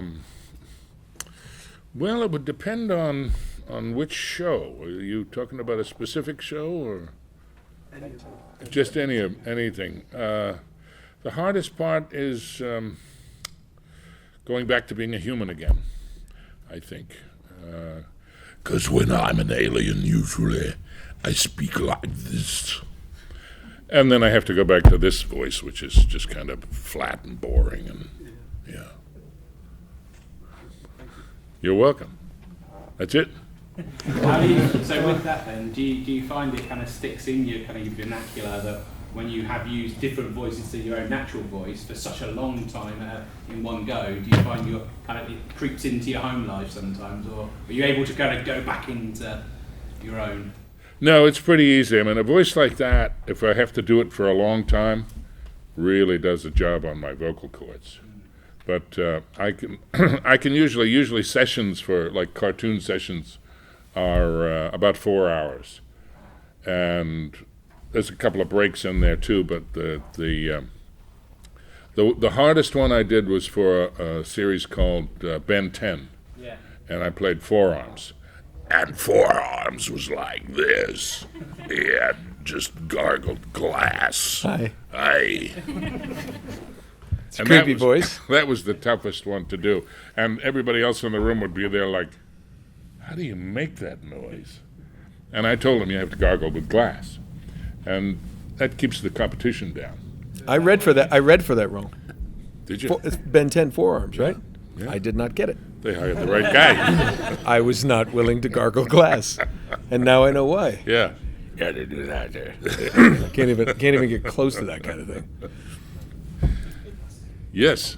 I'm sorry. It's been about 10 years since the very first Uncharted game. Did you have any idea how popular the game series would be in terms of new games? Yes, of course. Right off the bat, we knew it was going to be a huge hit. I went and bought a house, several cars. Lost them all. No, the best way to answer that is there's no such thing as Uncharted 1. Yeah. It was Drake's fortune, and we had no idea. It was, I mean, I'd never done motion. I'd done some motion capture, but we've never done anything that was as, theatric. It's so theatrical, that is as sort of, in terms of the narrative storytelling that game really kind of introduced. So it was pretty amazing. When I auditioned for Sully for that, I went into the room with the director and he started telling me, all the games that I'd done, I'd never done motion capture. I didn't know what motion capture was. And I'd just done, for the games, just standing in front of a mic and reading the lines. And he said, okay, you're going to start here, and as you do this, you're going to move over to here. I said, wait. What are you talking about? He said, well, this is the game. It's motion capture. Motion what? And he told me, and I went and I did it. I just felt I was completely off balance and walked out and said, well, there goes that one. Forget it. And when I got the call that I had a callback, I was probably more surprised than anybody. And when we first met at my second audition, and they were auditioning the both of us together, none of us had any idea. And when we started the game with you and I and Emily, it was, we're going to do this. This is going to be a hell of an adventure. We're going to have a lot of fun, but that's it. I remember the first scene that we did in that game was where Sully lands the plane, and they had built out of plywood. Like I remember they had the door, and he had originally had a cigar, and then he would chew on it half the day. It would get wet. And he goes, "This is awful," and it ended up being like a yellow Sharpie. Yeah, that was Sully's cigar. Yeah. But I remember just that. Wow, they made a set. And we have to kind of go through. It felt like playing. Like a kid, like it was a clubhouse, and you're just pretending to float in the water. It was great. Yeah. You were their fourth choice. I was their third. Two of them died mysteriously, and the other one. Funny thing about the story, real quick about that audition, though. I don't know if you remember this, but Emily Rose, who played Elena, was just there as a reader, helping them decide who. And then she kept reading with us, and they were like, she should be Elena. So that's how that came about. Yeah. But we told that story last year when she was here. Oh. I just keep bringing it Well, up. I wasn't here, so. Yeah, we know. Didn't matter, and nobody. Never mind. I'm sorry. Yes. So for Nolan, obviously you've taken the role of Blaze from Blaze and the Monster Machine. Yeah. So have you ever been to a real life monster truck rally/show? And if so, what was the best bit? I have not. I've seen them. They're nothing like the Nickelodeon show. They can't talk. No, they really, in real life, they can't talk. Hell, the drivers can barely talk. No, I'm kidding. No, I'm not. No, I haven't, but that show is one of my favorites. I've done a lot of silly things. I've done a lot of let's say R-rated things. Puerile would be a good word. Dirty is what I'm saying. And to do something, I have two sons, 18 and 15 now, but it's nothing like Blaze existed when they were younger. And to have something that, I meet a lot of parents now and having their kids watch that show, and we just got picked up for a 5th season too, which is great. I wish they had told me that I had to sing a song in every episode. Because when you audition, when you're up here and you register, and then I want you to sing. You get to a certain age, and not till about 11 o'clock in the morning does my voice leave this kind of area. I sound like Gary Busey on a bender, Hey, there ain't more coffee. You ever been in a barn?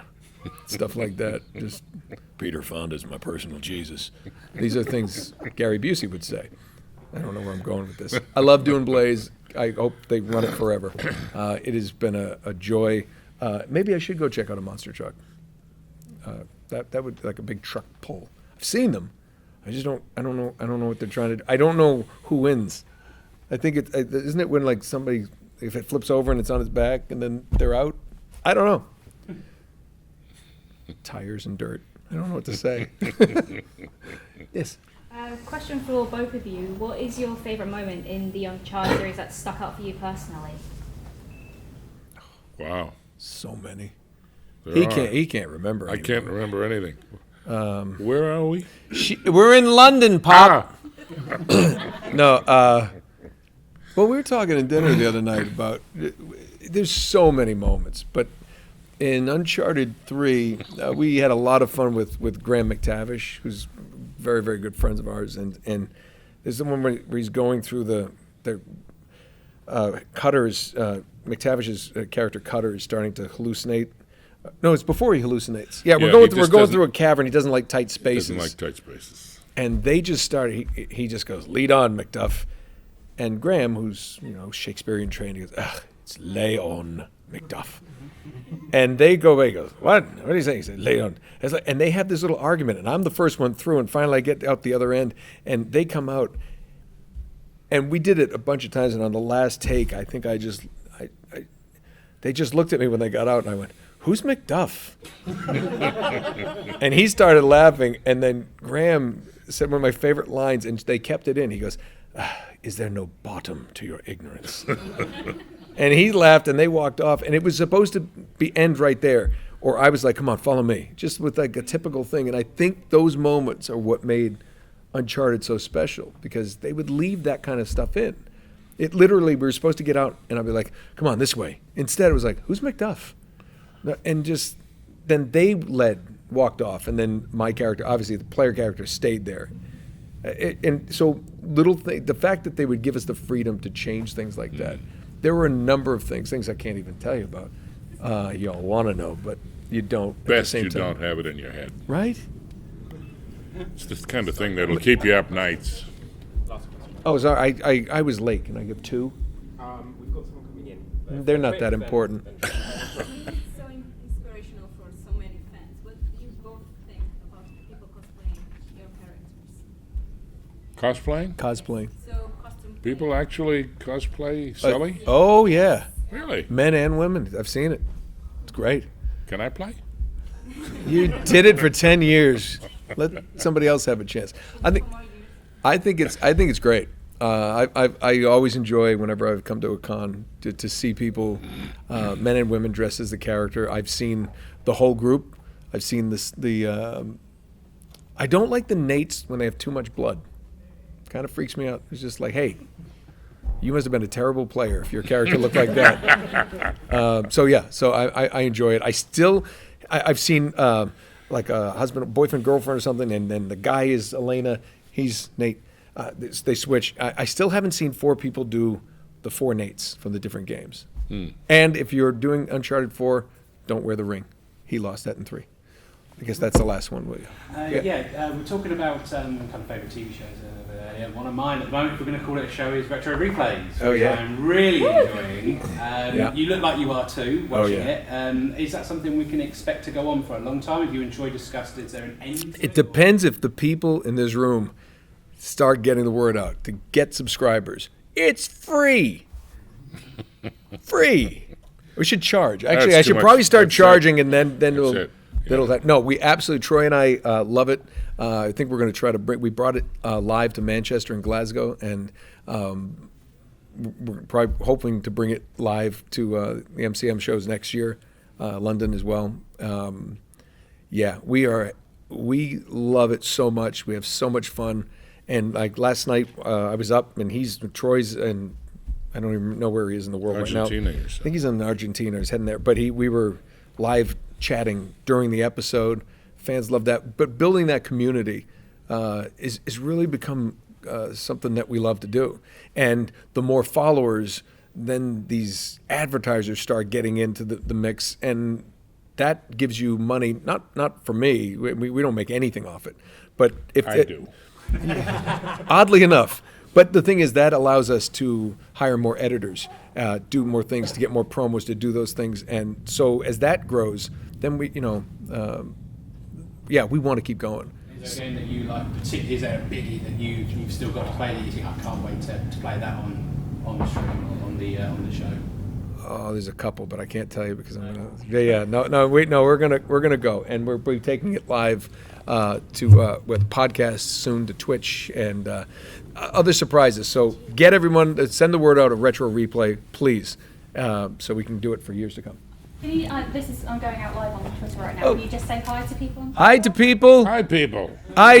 Tweet, watch Retro Replay, and show Sully some love. And he needs it. Call Sony and tell them Uncharted 5 really needs to be done. I don't have that much of a pull on social media. Uncharted 5, Sully's casket. How is everybody today? Good. God, all these cameras, this is really strange. Anyway, who wants to talk? What are we doing here? Lots of quiet. How are you finding being at a English convention versus American convention? Actually, I have more experience with UK conventions than I do with American ones. But there's a different speed to them here. In America, they've got, you seem to be, at least that's my feeling, you're shunting from place to place really quickly, and it's all cut and dried. Here, it's a little more kicked back. People can relax a bit and enjoy themselves more. I'm having a nice time today because there's a lot of people to talk to. In fact, I was just dragged away from a really interesting guy. But anyway. And obviously you're wearing your gold leader hat today. Oh, right. I'm curious what it means for you to be part of the biggest franchise in film history, what it means to be a part of something that has that kind of global and timeless legacy. That's a really hard question because I'm not a kind of celebrity person. And I look around and I see a lot of celebrity culture going on, and I look at that and I go well, actually, I was in a really major movie. But I don't want to be a celebrity. I'm not interested in that. But it's got a really odd resonance, when you sort of look back at a career and that, I've never been a star and I never wanted to be one. I'm just a supporting actor. That's my job. But knowing that you're part of something like that has got a nice resonance to it inside. It feels nice. It feels, I've done other pictures that I'm very proud of, and I've worked with directors that I've loved working with in a purely creative way. But Star Wars is something that sort of transcends that. It was a good movie as a movie, but it also has this sort of social bell that rings, and it's good. And I think there is something to be said to be aware of the dark side, especially these days. Anyway, a lot of dark side going on. And in terms of those directors you've worked with, obviously, starting with George Lucas, of course, gave an entire generation of people an escape on the big screen. What was it like working with him at particularly such an early point in his career? It was funny because I had very little experience with directors at that point, other than theater directors, which is a completely different process. And so this was my second film director. Now, the first film director I worked with was Norman Jewison, who had already won an Academy Award for In the Heat of the Night and did some fabulous movies. And I sat on that set of Rollerball for months, just watching, not even working. I was there to watch. And then working with George he was the second director I worked with. And he worked completely differently. He wasn't as involved with the actors. And of course, the stuff that I was doing was very production line, if you want to call it that, that each actor was doing their battle scene. It was like, you do yours, the next guy was going into the cockpit doing his, the next guy was doing his. So we had a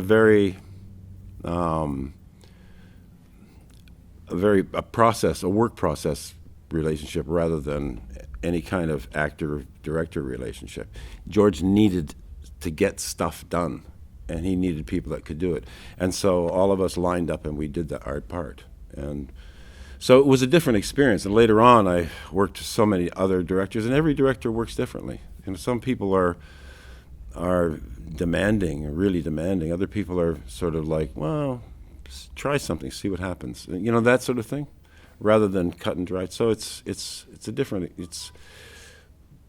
but I mean, I know other actors that worked with George longer, so I mean, they have their own opinion too. So I mean, the kind of director that he is every director is different.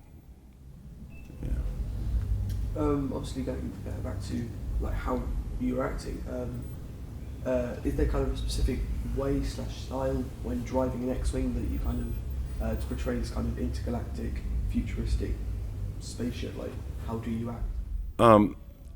I think most of us, certainly I used sort of the Battle of Britain pilots as a template. How would a person react in that kind of situation? Because it was very much a feel of like a dogfight, World War II dogfight, and except hyperspeed. So I suppose it's just a matter of slotting yourself into that moment and trying to empathize with how a pilot would react under those circumstances. And, you know, you always got movies that you go back to, but as a reference, because you can't really go up in the sky and watch a pilot in a dogfight. I mean, that's not something you can do that, you know.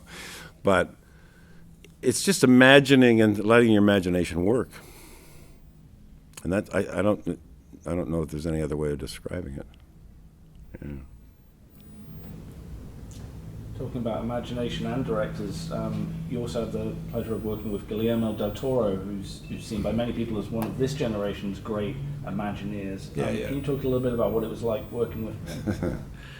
He was one of the most ruthless directors I've worked with, and I think that's the mark of a great director, is that he knew we'd be doing a scene, and we'd be watching a scene, and he knew whether it was working or wasn't working, and he would fix it instantly. And there was one case, I walked onto the set of Hellboy, and there was a scene going on, and there was an action happening. And I walked up to where he was working. He was working at a desk underneath a big canvas tent, because we had rain going on like crazy. And they were shooting this scene, and it was quite technical, and he said, and the actor wasn't quite cutting it. And he came up to me, he looked at me, and he said, "Are you ready to work?" And I said, "Yeah." And he said, "Go and do that scene." And I said, "What?" I said, "Guillermo, you can't." He said, "No, you got to go and do that scene." I said, "Guillermo, you can't ask me to do this." He said, "You've got to go do it. We need it now. We got to go." And I knew what he was talking about, because in the movie business, there's no hiding from a camera. It's not going to happen. And if it's not working, and he could sense that, he just changed it.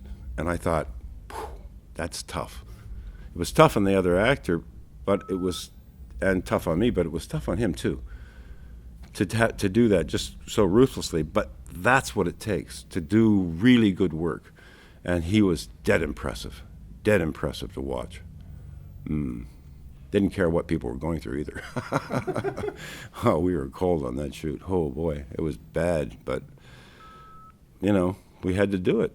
You know, if you really want to do art, and I think that's what he does. I think what he does is art as much as filmmaking, as, you know, commercial stuff. So. I mean, obviously that's a great opening scene, but it sounds like it wasn't a lot of fun to shoot. Oh. Can you talk a little bit about fighting Nazis in the rain? It was a nightmare. I mean, that was the first time in my life I think I watched icicles form. I was standing on the set watching icicles form, and I thought, oh, geez, this is really, really ugly. Because we were, 4 rain towers going all the time, and it was between 5 and 10 below 0 Celsius. And we were literally floating in our boots. I mean, we were full of water. And I saw things on that set were just surreal. There was, at one point we had a break, and there was all these guys playing the Germans, and they were all huddled around one of these big blow heaters. And the light was on it, and it was so bizarre. This whole huddle of guys, maybe 50 guys, all huddled around this, trying to get warm, and a column of steam rising into the air from them. And I was like, it was something out of Dante's Inferno. It was astonishing to watch. But we were bloody cold. I mean, it was nasty. It was really nasty. We were on the set for like 4 hours, freezing cold and soaking, and finally one actor went to the hospital with hypothermia on a drip, and we were like, hey, wait a minute, that's enough. So that was a very, very difficult shoot. I've never in my life, I've never told anybody this, but I'll tell you guys because I'm an idiot.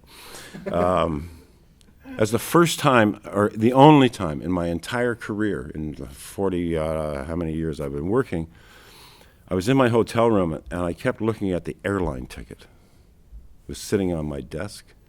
And I kept thinking to myself, I can call a cab, and I can go to the airport, and I can get on an airplane and get the hell out of here. I was that close. I kept looking at it I kept thinking, no, you can't do that. No, you can't.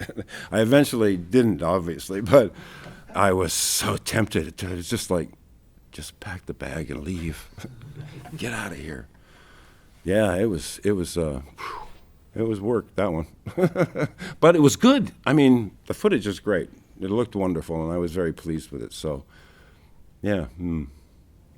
Could you tell us a little bit about your short episode, Vikings? It was too short.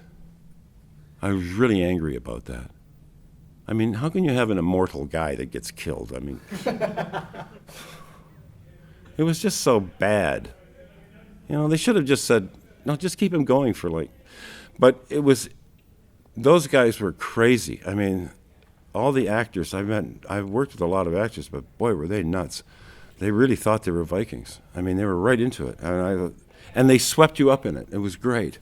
It was so exciting. When I found myself one morning, 6 o'clock in the morning, on the Boyne River in Ireland, in a most beautiful Viking ship with a sword in one hand and an axe in the other, and thinking, oh my God, it's like, since I was a kid, I wanted to play a Viking. And I was standing there, I'm an old fart now, but I mean, it's like, the rush of adrenaline was just so pure. It was just, we had the Saxon villages on the side, so we're floating down there, and behind us is 2 other boats. So there's three ships going up the river, and I'm sitting there going, and there's that mist, that weird mist you get on the water. I'm looking going, oh my God, I'm going to die, and this is perfect. Take me. Valhalla, please. No, it was such a trip. I mean, everybody was so into the whole Viking thing. I mean, they were right. I mean, these guys were eating it, I'm eating the sawdust off the floor. I mean, they were amazing guys, amazing actors. The Irish are cuckoo. No, they were great. I had a really nice time with them. I had a wonderful time. But they were just so serious about, the whole production was so serious about what they wanted to do. They had armorers there stripping swords down, breaking them down right on the set and then rebuilding them. I was going like, wow, these guys are amazing. Oh, we don't need that kind of sword. Let's use one of these. And there were other people, even down to the carpenters. This is what the film industry's about. It's like everybody good at their job, everybody really doing it when they needed to do it, If you got to have a set ready, it's done. It's like so quick because everybody's good. That's why I love the business. It's like, if you go onto a set and you watch people fix stuff or repair or get things done, it's just astonishing. I've seen people put a wall up and paint it within a half an hour. I need a wall there. Oh, okay. Guys come in, guns come out, painters come in, and then they blow air at it and they say, you're done. There you go. The door works. And you go, okay. But that's That's making it up, and that's the play thing that we have in movies, which makes it, or in the theater, you know, it's that play aspect of it. That's why they're called players, and because you're supposed to play, and we do play, and we have a lot of fun, and you should in any work. But when you're doing something creative and you're having fun, it's electric. It's that moment where you say, "Yeah, I know why I'm alive," you know. I guess some people get that jumping off of mountains, but I never had the parts to jump off mountains. Anyway. So there, anybody else? Can I ask quickly, on your arm, is that a tattoo or has someone stamped you? This is a tattoo. This is the real deal. See, it doesn't come off. I got in such trouble for this. My wife wasn't thrilled that I got. This is the rebel guy, the rebel insignia. It's upside down, isn't it? Oh, yeah. It's the real thing. Hey, you know, I got talked into that. It's quite cool. It kind of looks like a birthmark version. It's like you were born to be in an X-wing. I love you. You're a smart guy.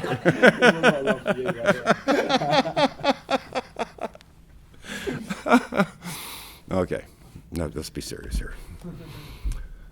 Anybody have any questions? I have a question. I think following on from. Do you mind if I drink water? Yeah, no, go for it. It's not vodka by any chance. Unfortunately, no. No. We've already had that. It's really depressing, isn't it? Oh, sorry. It's a really bad joke, right? No, so we've already had the water. Okay. I guess my question is, you talked before about obviously those cockpit moments in Star Wars, and I think of all of the great pop culture references that Star Wars has given us, those scenes and those little bits of dialogue, particularly pre-battle, have seemingly seeped into popular culture more than almost any other, and there's been lots of different parodies and joke versions. And yeah. But I'm curious if you have any favourites, and if you know maybe why those, you know, gold leader, red leader standing by moments stuck in people's minds so much. I have no idea, but I'll tell you a story that's very funny. I just had some dental work done, and I got a new dentist because my other dentist crapped out. They did bad work, so I went to this guy. And I said, look, you got to fix this tooth because I'm going to this event on the weekend. And he said, okay. He said, what is it? And I said, I was in this movie called Star Wars. And he said, really? And I said, yeah, you know, so please fix the tooth because I don't want to look like a pirate when I go to see people. And so afterwards, he did all this work, and he did a fabulous job, and I was so thrilled with him. And then he said to me, he said, you know something? He said, I've got a confession.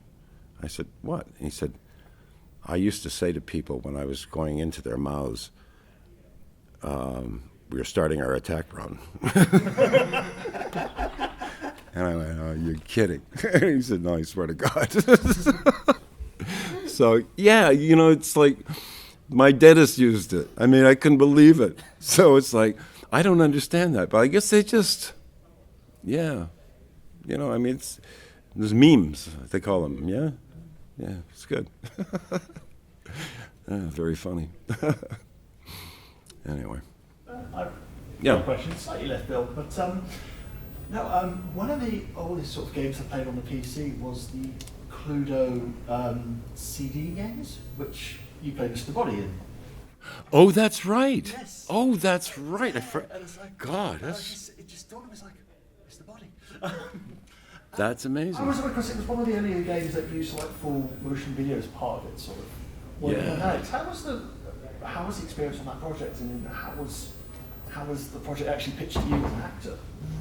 They pitched it as a game. They said it's going to be this video game, and it was interesting because that was the first time that well, not the first time, obviously, but very early days of video, as you were saying. So it was, I thought, well, why not? And we worked with we had some wonderful people. Yeah. I mean, astonishing cast. And we worked in this big old manor house just outside of Manchester, I think it was. I mean, the place was vast. I mean, they had, you know, it was one of those places you drive into it. It takes you about 15 minutes to get to the house. Mm-hmm. And there's pheasants everywhere. I mean, there was all these pheasants walking around the street. No, really. And the guy, one of the drivers said, he said, you wait, come August, they'll all vanish. Instantly vanish. Like they know the date, they got a calendar in their head. But we had great fun. I mean, it was like, and it was unusual because you were shooting things with different endings. So you'd shoot a scene 3 or 4 different ways, which is different killer is. Yeah, and that was kind of odd. And well, for all of us, it was kind of odd because usually you have, you go to the denouement, that's it.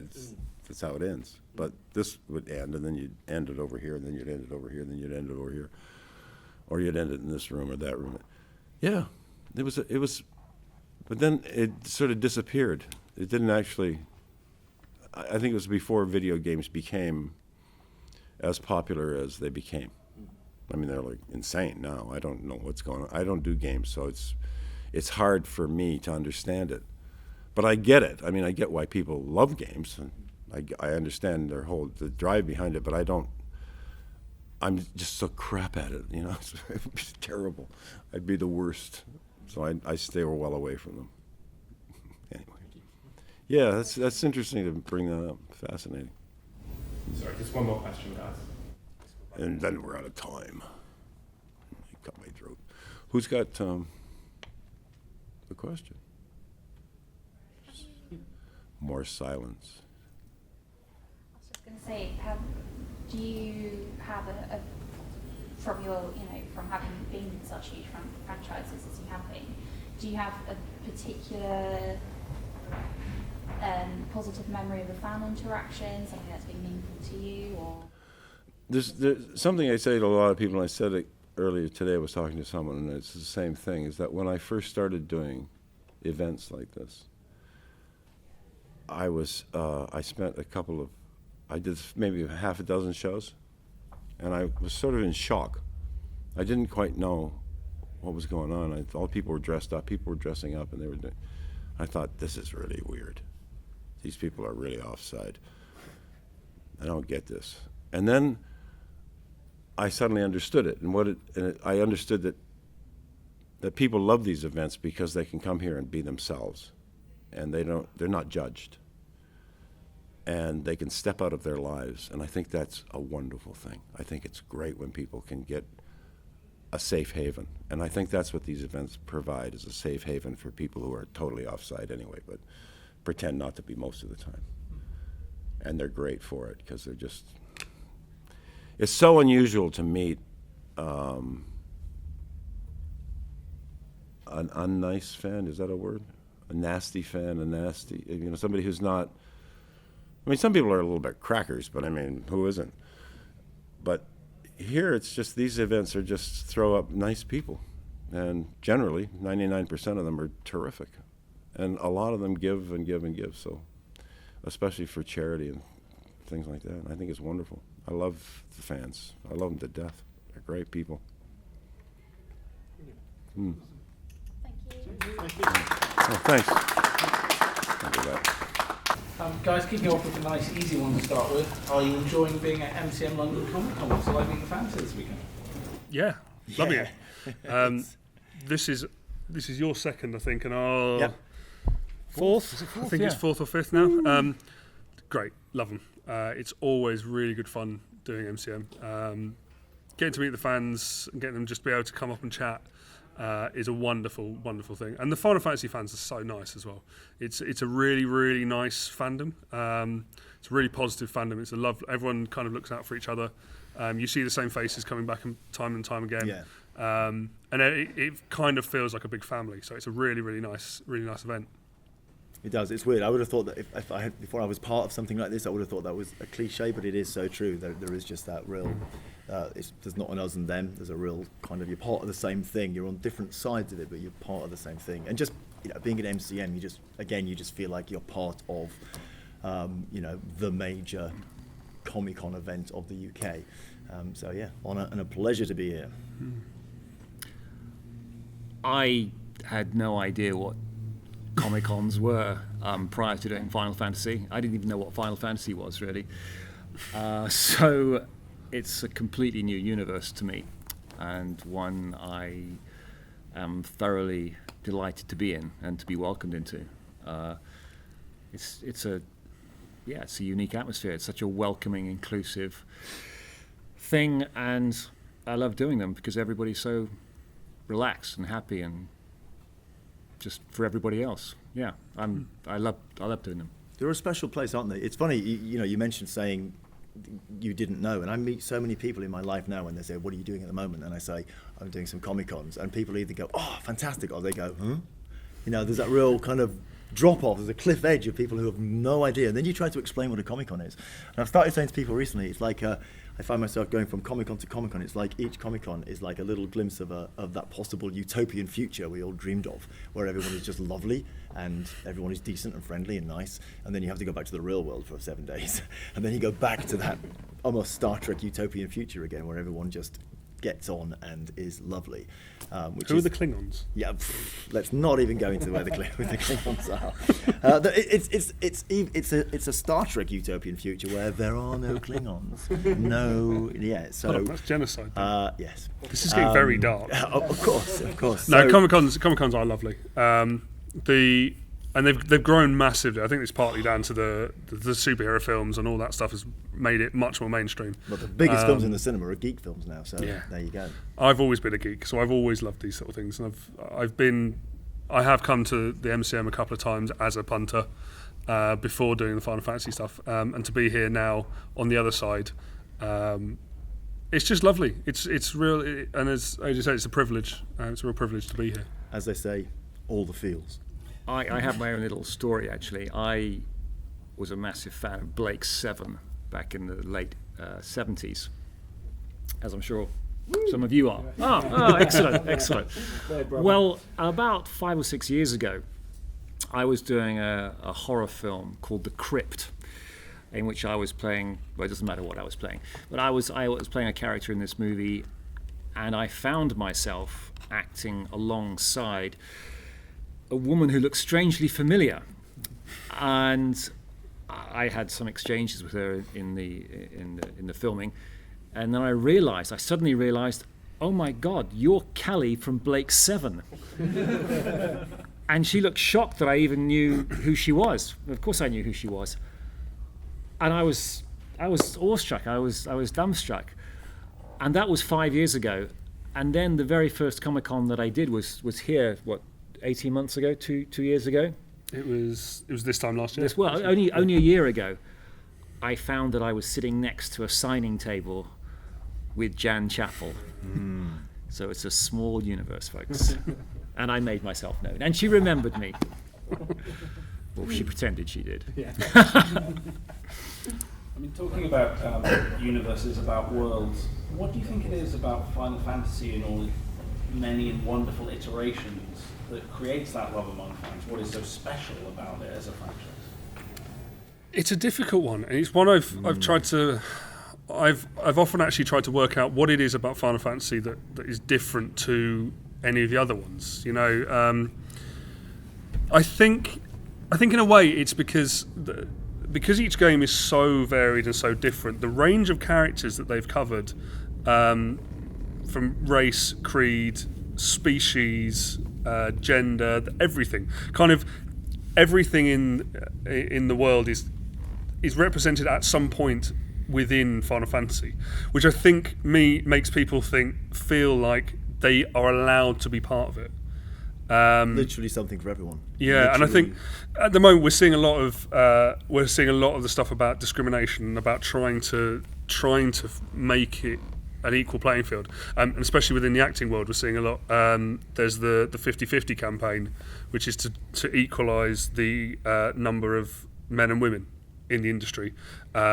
Stop having plays with 12 men and 1 woman. Stop having films where the women only talk to the male characters or only talk about the male characters. Have you seen Ocean's 8? I have. Saying no more.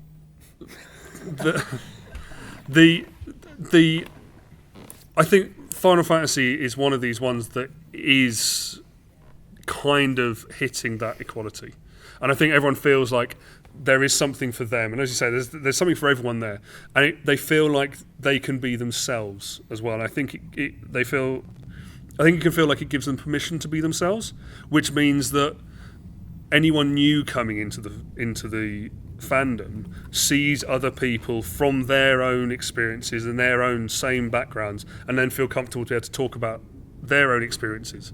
So I've been doing quite a lot of stuff on Twitch, same as John as well. But I've got a Discord set up because of that, and there's a whole bunch of fans from Final Fantasy who have then started watching my Twitch streams because of knowing who I am, and then other people who don't know who I am have started coming into it as well. And you see a lot of posts in there where people are just like, yeah, I've suffered really badly from depression. I still suffer to this day. And then there'll be like 4 other people who'll go, yeah, no, I do as well. And I think the fact that people can see other people who have gone through the same experiences and feel the same way, and see them not receive negative feedback and comments about it, I think means a hell of a lot to people. And it just means that everyone feels like they're allowed to be there. It seems as if by representing such a diverse world within its world, it's kind of then created a diverse fan base. But within that diversity, there's lots of people with the same diverseness. So then there's association. I had exactly the same experience with my Discord as well, where the people in there are talking about the issues they've had in a safe environment, and other people are being sympathetic and offering advice and offering their experience, which is amazing to see happening. And it's quite rare, in the society we live in. Yeah. With judgment being a kind of major thing driven by the media. The other nice thing is because people then feel like they can open up about the issues, about their own issues, they also feel like they can. It means that other people who haven't experienced these things feel able to ask about these things a bit more and talk about them a bit more, and again, start opening up that subject. And a lot of the time, the issues that we have in the world is because people won't talk about these things. And there's a taboo about talking about certain things. And I think the fact that people are willing to talk about it means that other people are then willing to ask the stupid questions. They go, I don't want to ask this because I feel like I'm going to be, it's a stupid question. But because everything's so open and so friendly, they feel like they can ask these stupid questions that half of the other people there are wanting to ask as well and wanting to know. And if you're doing that in an open forum, there's a whole bunch of people who are just lurking, not joining in but watching, seeing that as well. It's fascinating because, this is a discussion we're having that's about a video game, and it's ended up going into, psychology, sociology, and that's something that, same as Adrian, I'm fairly new. I mean, you're a long-time gamer. I'm fairly new to the gaming world, so I've had a crash course of, from being in Final Fantasy to buying the game, buying a PlayStation, being terrified at how many buttons a PlayStation controller has. My last joystick was that, so the learning curve, and then moving into Twitch streaming and Discord, which is all very alien to me from with my age. I'm 51, by the way. But I've been fascinated. The more I've gone into it, the more I've realised it's so much not about the game. Actually, it all becomes about social interaction and people being empowered and something much deeper. And that's why the fan base is as powerful and strong. And all these fandoms for various things, not just Final Fantasy, end up being these unbelievably strong communities, because what they end up doing is support self-help groups. Yeah. Powerful stuff. Sorry, just one more quick question. Maybe someone else in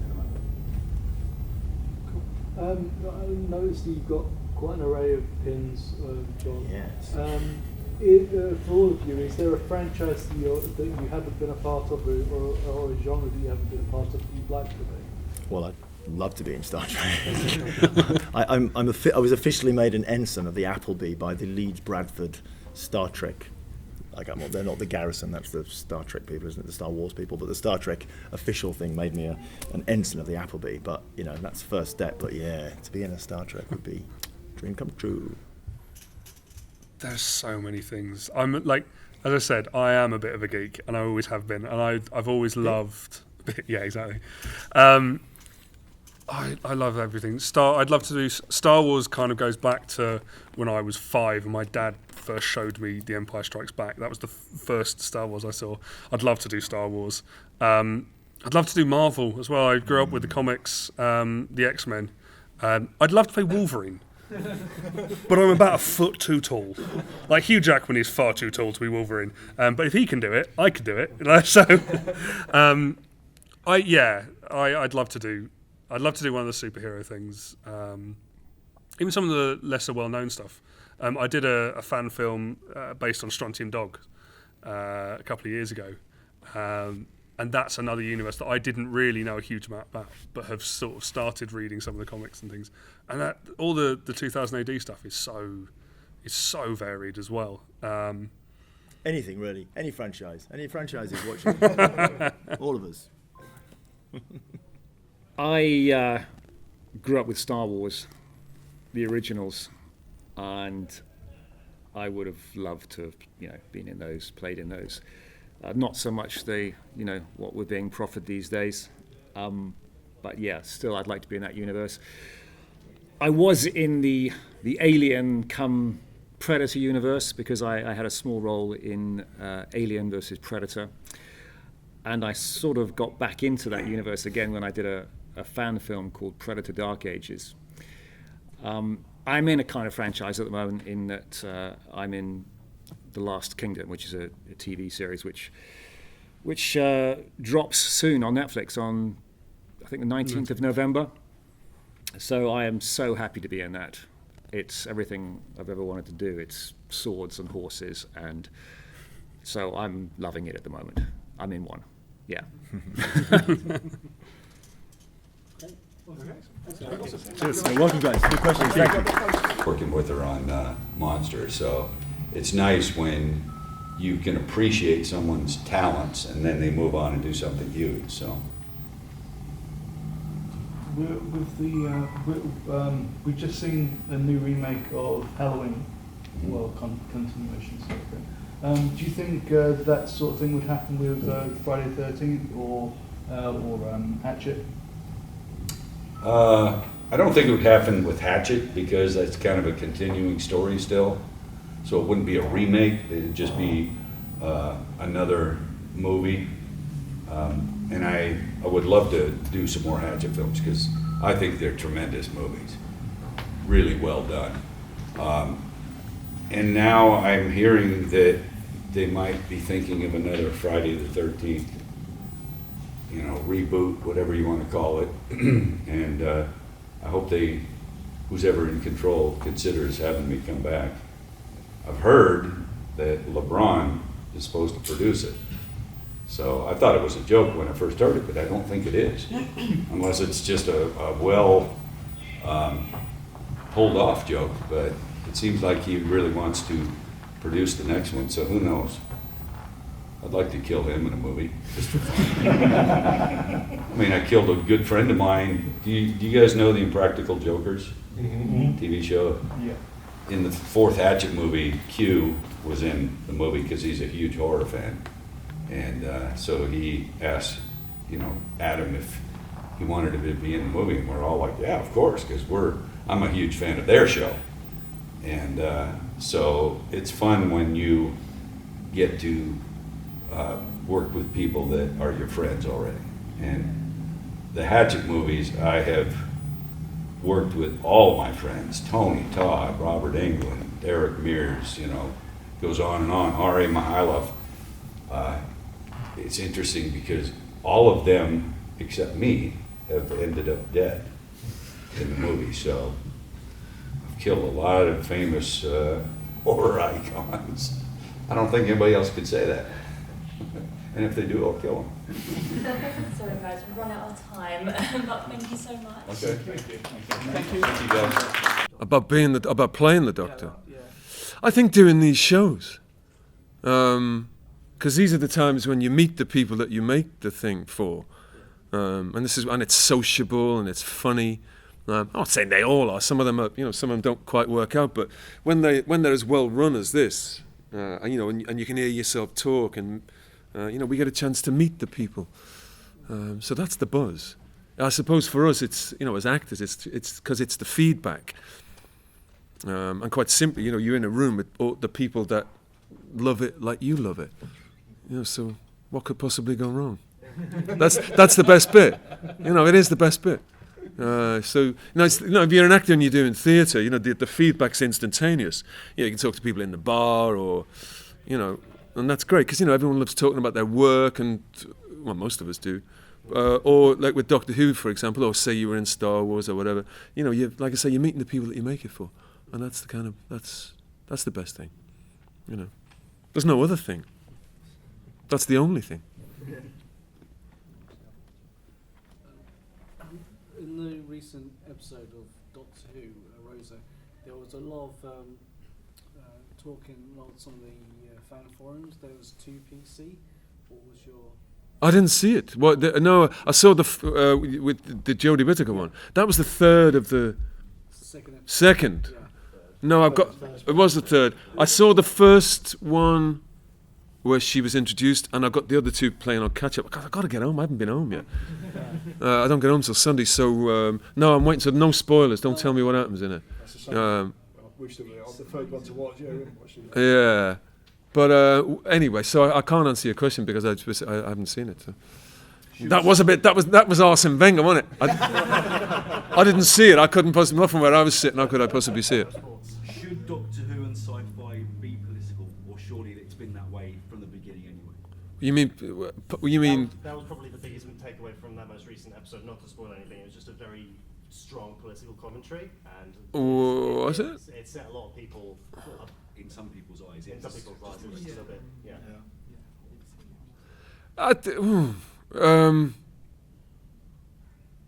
the fact is, it's a drama. It's a TV drama, isn't it? Yeah. And the stories. You're going backwards and forwards in time. Different eras. And you're making stories. Like all the best stories and like the best sci-fi stories. They often many of them end up being morality tales. There's only 4 or 5 ways to tell a story, and Doctor Who works best when. You maybe like look in the first episode where Jodie came down. For me, there was something nice and old-fashioned and familiar about it. The Doctor sorting out a bit of stuff on Earth, and there's a little bit of between good and bad and a bit of a so by extension, I think you can hardly not involve yourself in politics. I think there's a difference between matters that have a political aspect and party political politics. Doctor Who should never be party political. There's no need. And why should it? Because that would date it quicker than anything. But what's universal about it is that, most of the stories, I mean, you look at it in any era, right from the beginning with William Hartnell, there's politics in everything. There's politics in all of the stories. Doctor Who had a family, so politics begins there.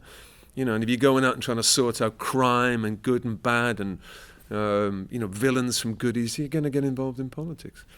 But I agree that there's no need for it to stray into party politics, but it never has it? No. Yeah. I mean, if it ends up, getting involved in some of the stories, say in, Earth conflicts, war and stuff. Then I'm sure as a writer you'd have to be careful, because you don't want to, you wouldn't want to take sides. Again, I've not seen the episode you mentioned, so I hope they handled it with tact. I've heard very good things about it. I've heard people sort of raving about it. This series is on fire, actually. I think she's brilliant. From the moment she arrived, I thought she nailed it. Yeah. We've all, any of us that's played the Doctor has had to do that same thing. I'm talking about the first episode, where it's necessary you spend that first, you arrive and go, I've just woken up. I don't know who I am. Where have I come? Everyone has to do that same thing. And she did it beautifully, and she got through it quickly and then was into her stride real quick. She's obviously a superb actor. Anyway. We've met her. Yeah, I'd love to meet her. I've never met her. Bonkers. Which I think.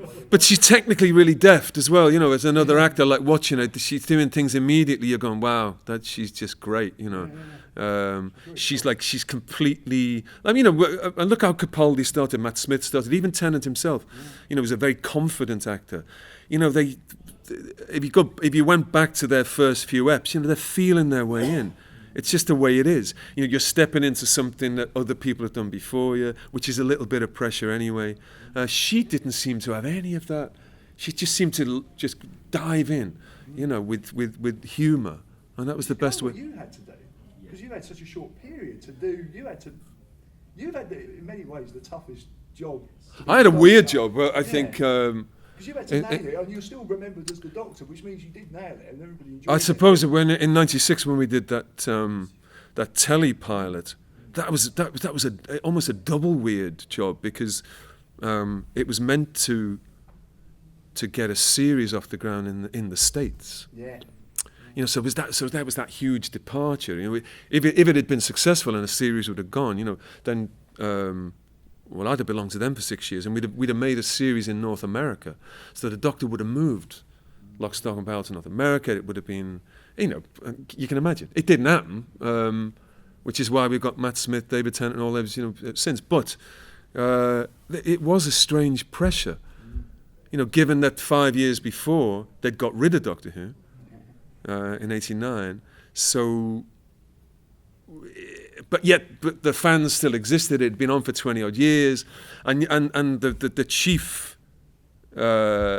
remit, the job of this pilot was to find an American audience, which they were convinced existed. It seems mad to say that now, because that's where that's where it is. That's where Doctor Who is in North America. But in the mid '90s they were sort of convinced, and presumably they didn't watch in sufficient numbers that it made the ratings that got it to a series. But so I suppose we had this dual objective of trying to appeal to this new audience, trying to sort of educate them in the thing, while not putting the noses out of joints of people back home, so to speak, who'd followed the thing for 20 odd years, and it never quite. It fell between the two. But with Paddington, they were a bit worried about launching Paddington, because obviously in America nobody really knew Paddington. Well, yeah, it's always a tricky thing. Boom, look, what yeah. we've got now, There you go. It could have gone differently, but there you go. So with that entry into trying to break a new audience, plus being aware of this huge body of work that had come before it, what were the things that you felt were really important to get that character started? The character that. Well, then we got all. It's a good question, and all we had. We had a pilot to make, and pilots, even had it been successful, the pilot would probably still have been distinct from what followed, because of it's almost formal. You're having to say this, and you know, and I can almost remember conversations that the grown-ups were making, the producers saying, "Okay, look." We need 5 things, you know, iconic things that we got to make sure that we include them. You know, they were having to do it by numbers almost. You know, it's a little bit like if you'd watched the Jodie Whittaker's first thing. You know, there's a pressure to introduce new faces. You know, so you know the first step of anything is what it is, and then you can sort of get into your stride after that. And we never got further than that. So, and of course there were ideas that I discussed with them. You know, we come back in October and we do this, that, and the other. You know, ways that over the years that we were going to play the character. But in this TV pilot, which they now call the movie, for reasons known. Yeah. You know, we had to say, we got to do this, you got to do that. Of course, you had to have the regeneration, that had to be there, and then, you know, then certain aspects of, say, the costume and the look, and then things that you say and things that you do, and how we finish it, you know. So it was we had to play it straight.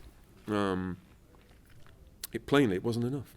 Yeah, so I imagine they gave you a lot of prompts, but did you really remember what were some of the things you specifically wanted to try and put into the character?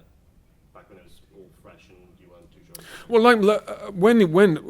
I'll take you further back. When Phil Siegel, he was responsible for, it was mostly his energy. I think that's probably fair to say. Got those companies together, Universal, Fox, the BBC. He got me to do it. You know, he wore me down over about a year because I didn't want to do it. And when, you know, by the time he persuaded me to do it, it was mostly by dint of our having sat down and talked, and him selling the idea to me, and you know, for example, the year before, you know, that when there'd just been rumours that Doctor Who might return, you know, and we'd heard, oh, have you heard Eric Idle's going to come back? He's going to be the well, yeah, as the Doctor in America. Rowan Atkinson is going to, you know. And but at the time it was stuff that there were names, and you thought, oh God, yeah, I could see that. Well, you sort of could, because it was within keeping, say, with what McCoy had been doing, and you know. And then Siegel had seen me on the telly with my brothers in this period thing, and I was dressed as a priest from the 1840s in this long dark frock coat with long hair, and he'd gone, who's that kid? Because I looked like the doctor, his idea of a doctor. So now he's trying to persuade me to do it. But anyway, and initially I was going, well, hang on, man, because those guys you're talking about, Eric Idle, they're proper comedians, and they're this and that, and I don't do that. That's not one. He's going, I know. I know. I'm saying, no, I do this. He says, yeah, I know. So anyway, we had these conversations, and like most actors, I'm going, well, hey, you know, I think he's dark, and I think he's, you know, actors always say that. They're like, go for the darkness, and he's just nodding his head, going, yep, okay, we'll have dark, you know. Anyway, but he's letting me hang myself, and I ended up doing it. And so, in answer to your question, what probably would have followed, or what certainly would have followed, because I was more taken with the idea of the Doctor as a kind of, you know, he's not a fugitive, but he's left his home planet. He can't go back. Something has happened. There's been a schism, or there's been a, you know, and he's traveling, and he's sort of itinerant, and he's a voyager. You know, so, and he's melancholy, and there's of course he's also, you know, he's got a human side. This was the more. You know, that half-human thing was a bit more contentious. I didn't know that at the time. But not as contentious as when he kissed the girl. Anyway, so I found that out. But so anyway, but in the end, he you know, he said, no, we want a dramatic actor, which is what I rather arrogantly purported to be.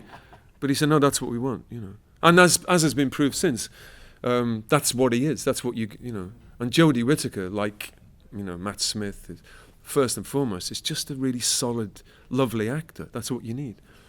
Have you ever played the With Now and I Drinking game? Do I look like the kind of person who has a death wish? That would just be insane, wouldn't it? It would be, yeah. Have you ever played it? I've heard of people trying to do it. A friend of mine is trying to convince me, so I just thought, don't do it. Why would you want it? And anyway, you'd get 20 minutes in, if it's even 20 minutes. But that's before the lighter fluid comes enters. About substituting that with vinegar. That's what Richard Grant did. That was what was in the tin. But that means you've already got past 2 pints of cider and 2 large gins. You're going to be shit-faced then, right? And you're only 20 minutes in, aren't you? And you've still got an hour to go. Yeah. And you haven't even got to the red wine. What are you trying to kill yourself? Why would you want to do that? I think it's nuts. Crazy. You returned for the web short, and there's a web short. Yeah, oh yeah. The kind of bridged the gap between the War Doctor and his regeneration. Yeah. There's obviously a big thing at the moment with the radio play, like Big Finish. Is that something that you'd be interested in reprising the role as the Doctor for? For what? For Big Finish. I've done 150 Big Finishes. Okay. Yeah, that's been my whole career. I mean, the Eighth Doctor, I've shot on screen. I've been the Doctor for about an hour and a half in 20 odd years. Okay. I've done the pilot we were talking about and this 6-minute thing. That's it. But I've done 100 and odd of the Big Finishes. That's where the Eighth Doctor lives. He lives on audio. So, you know, and again, to talk about your question before about, you know, particularly what me and Phil Siegel had talked about in terms of the character of the Doctor, the Eighth Doctor, the one that I was given to do. Most of that's now been, we've put that into the audio plays. You know, all that sort of dark stuff and the melancholy voyage or whatever it is. You know, it's all in there. You know, and we're going back next week. I'll go back and do some more. So, and that's just been continuous. I've been doing them since 2003. That's been 15 odd years. Do you approach acting on audio differently to like TV or film? Not really. No, it's storytelling. You don't have to learn the lines, thank God. You can read it out, and when we make the Big Finishes, generally there's a studio that we use in West London, and they've purpose-built these wooden isolation booths. So 7 or 8 of you can work in the room at the same time, and there's glass in them, so you can see each other. But we can all be on different channels, so you can and you sort of see them like shouting their heads off, and but we can look each other in the eye. It's great, it's a great way of working. No, there's no. It's the same. You approach it just the same, except you're freed from having to pull all the right faces. You know what I mean? If you were on the telly, that's all telly acting's about. You just got to pull the right face. With that best in HD. Yeah. If you were to have got the American show, if you could pick 2 or 3 actors from past, present, from Hollywood to be assistants, who would you want? To be assistants? Yeah. That's a good question. Louise Brooks. Maybe I'll pick 2 women and a fella. Louise Brooks. Karen Black. You're looking at me now, blank. Oh, you're gonna. Well, you can Google them when I've gone, right? Karen Black, I'm telling you. You'll thank me later. And a fella. How about? I was going to say Cary Grant, but he'd be too good for everybody. He'd be the best thing ever.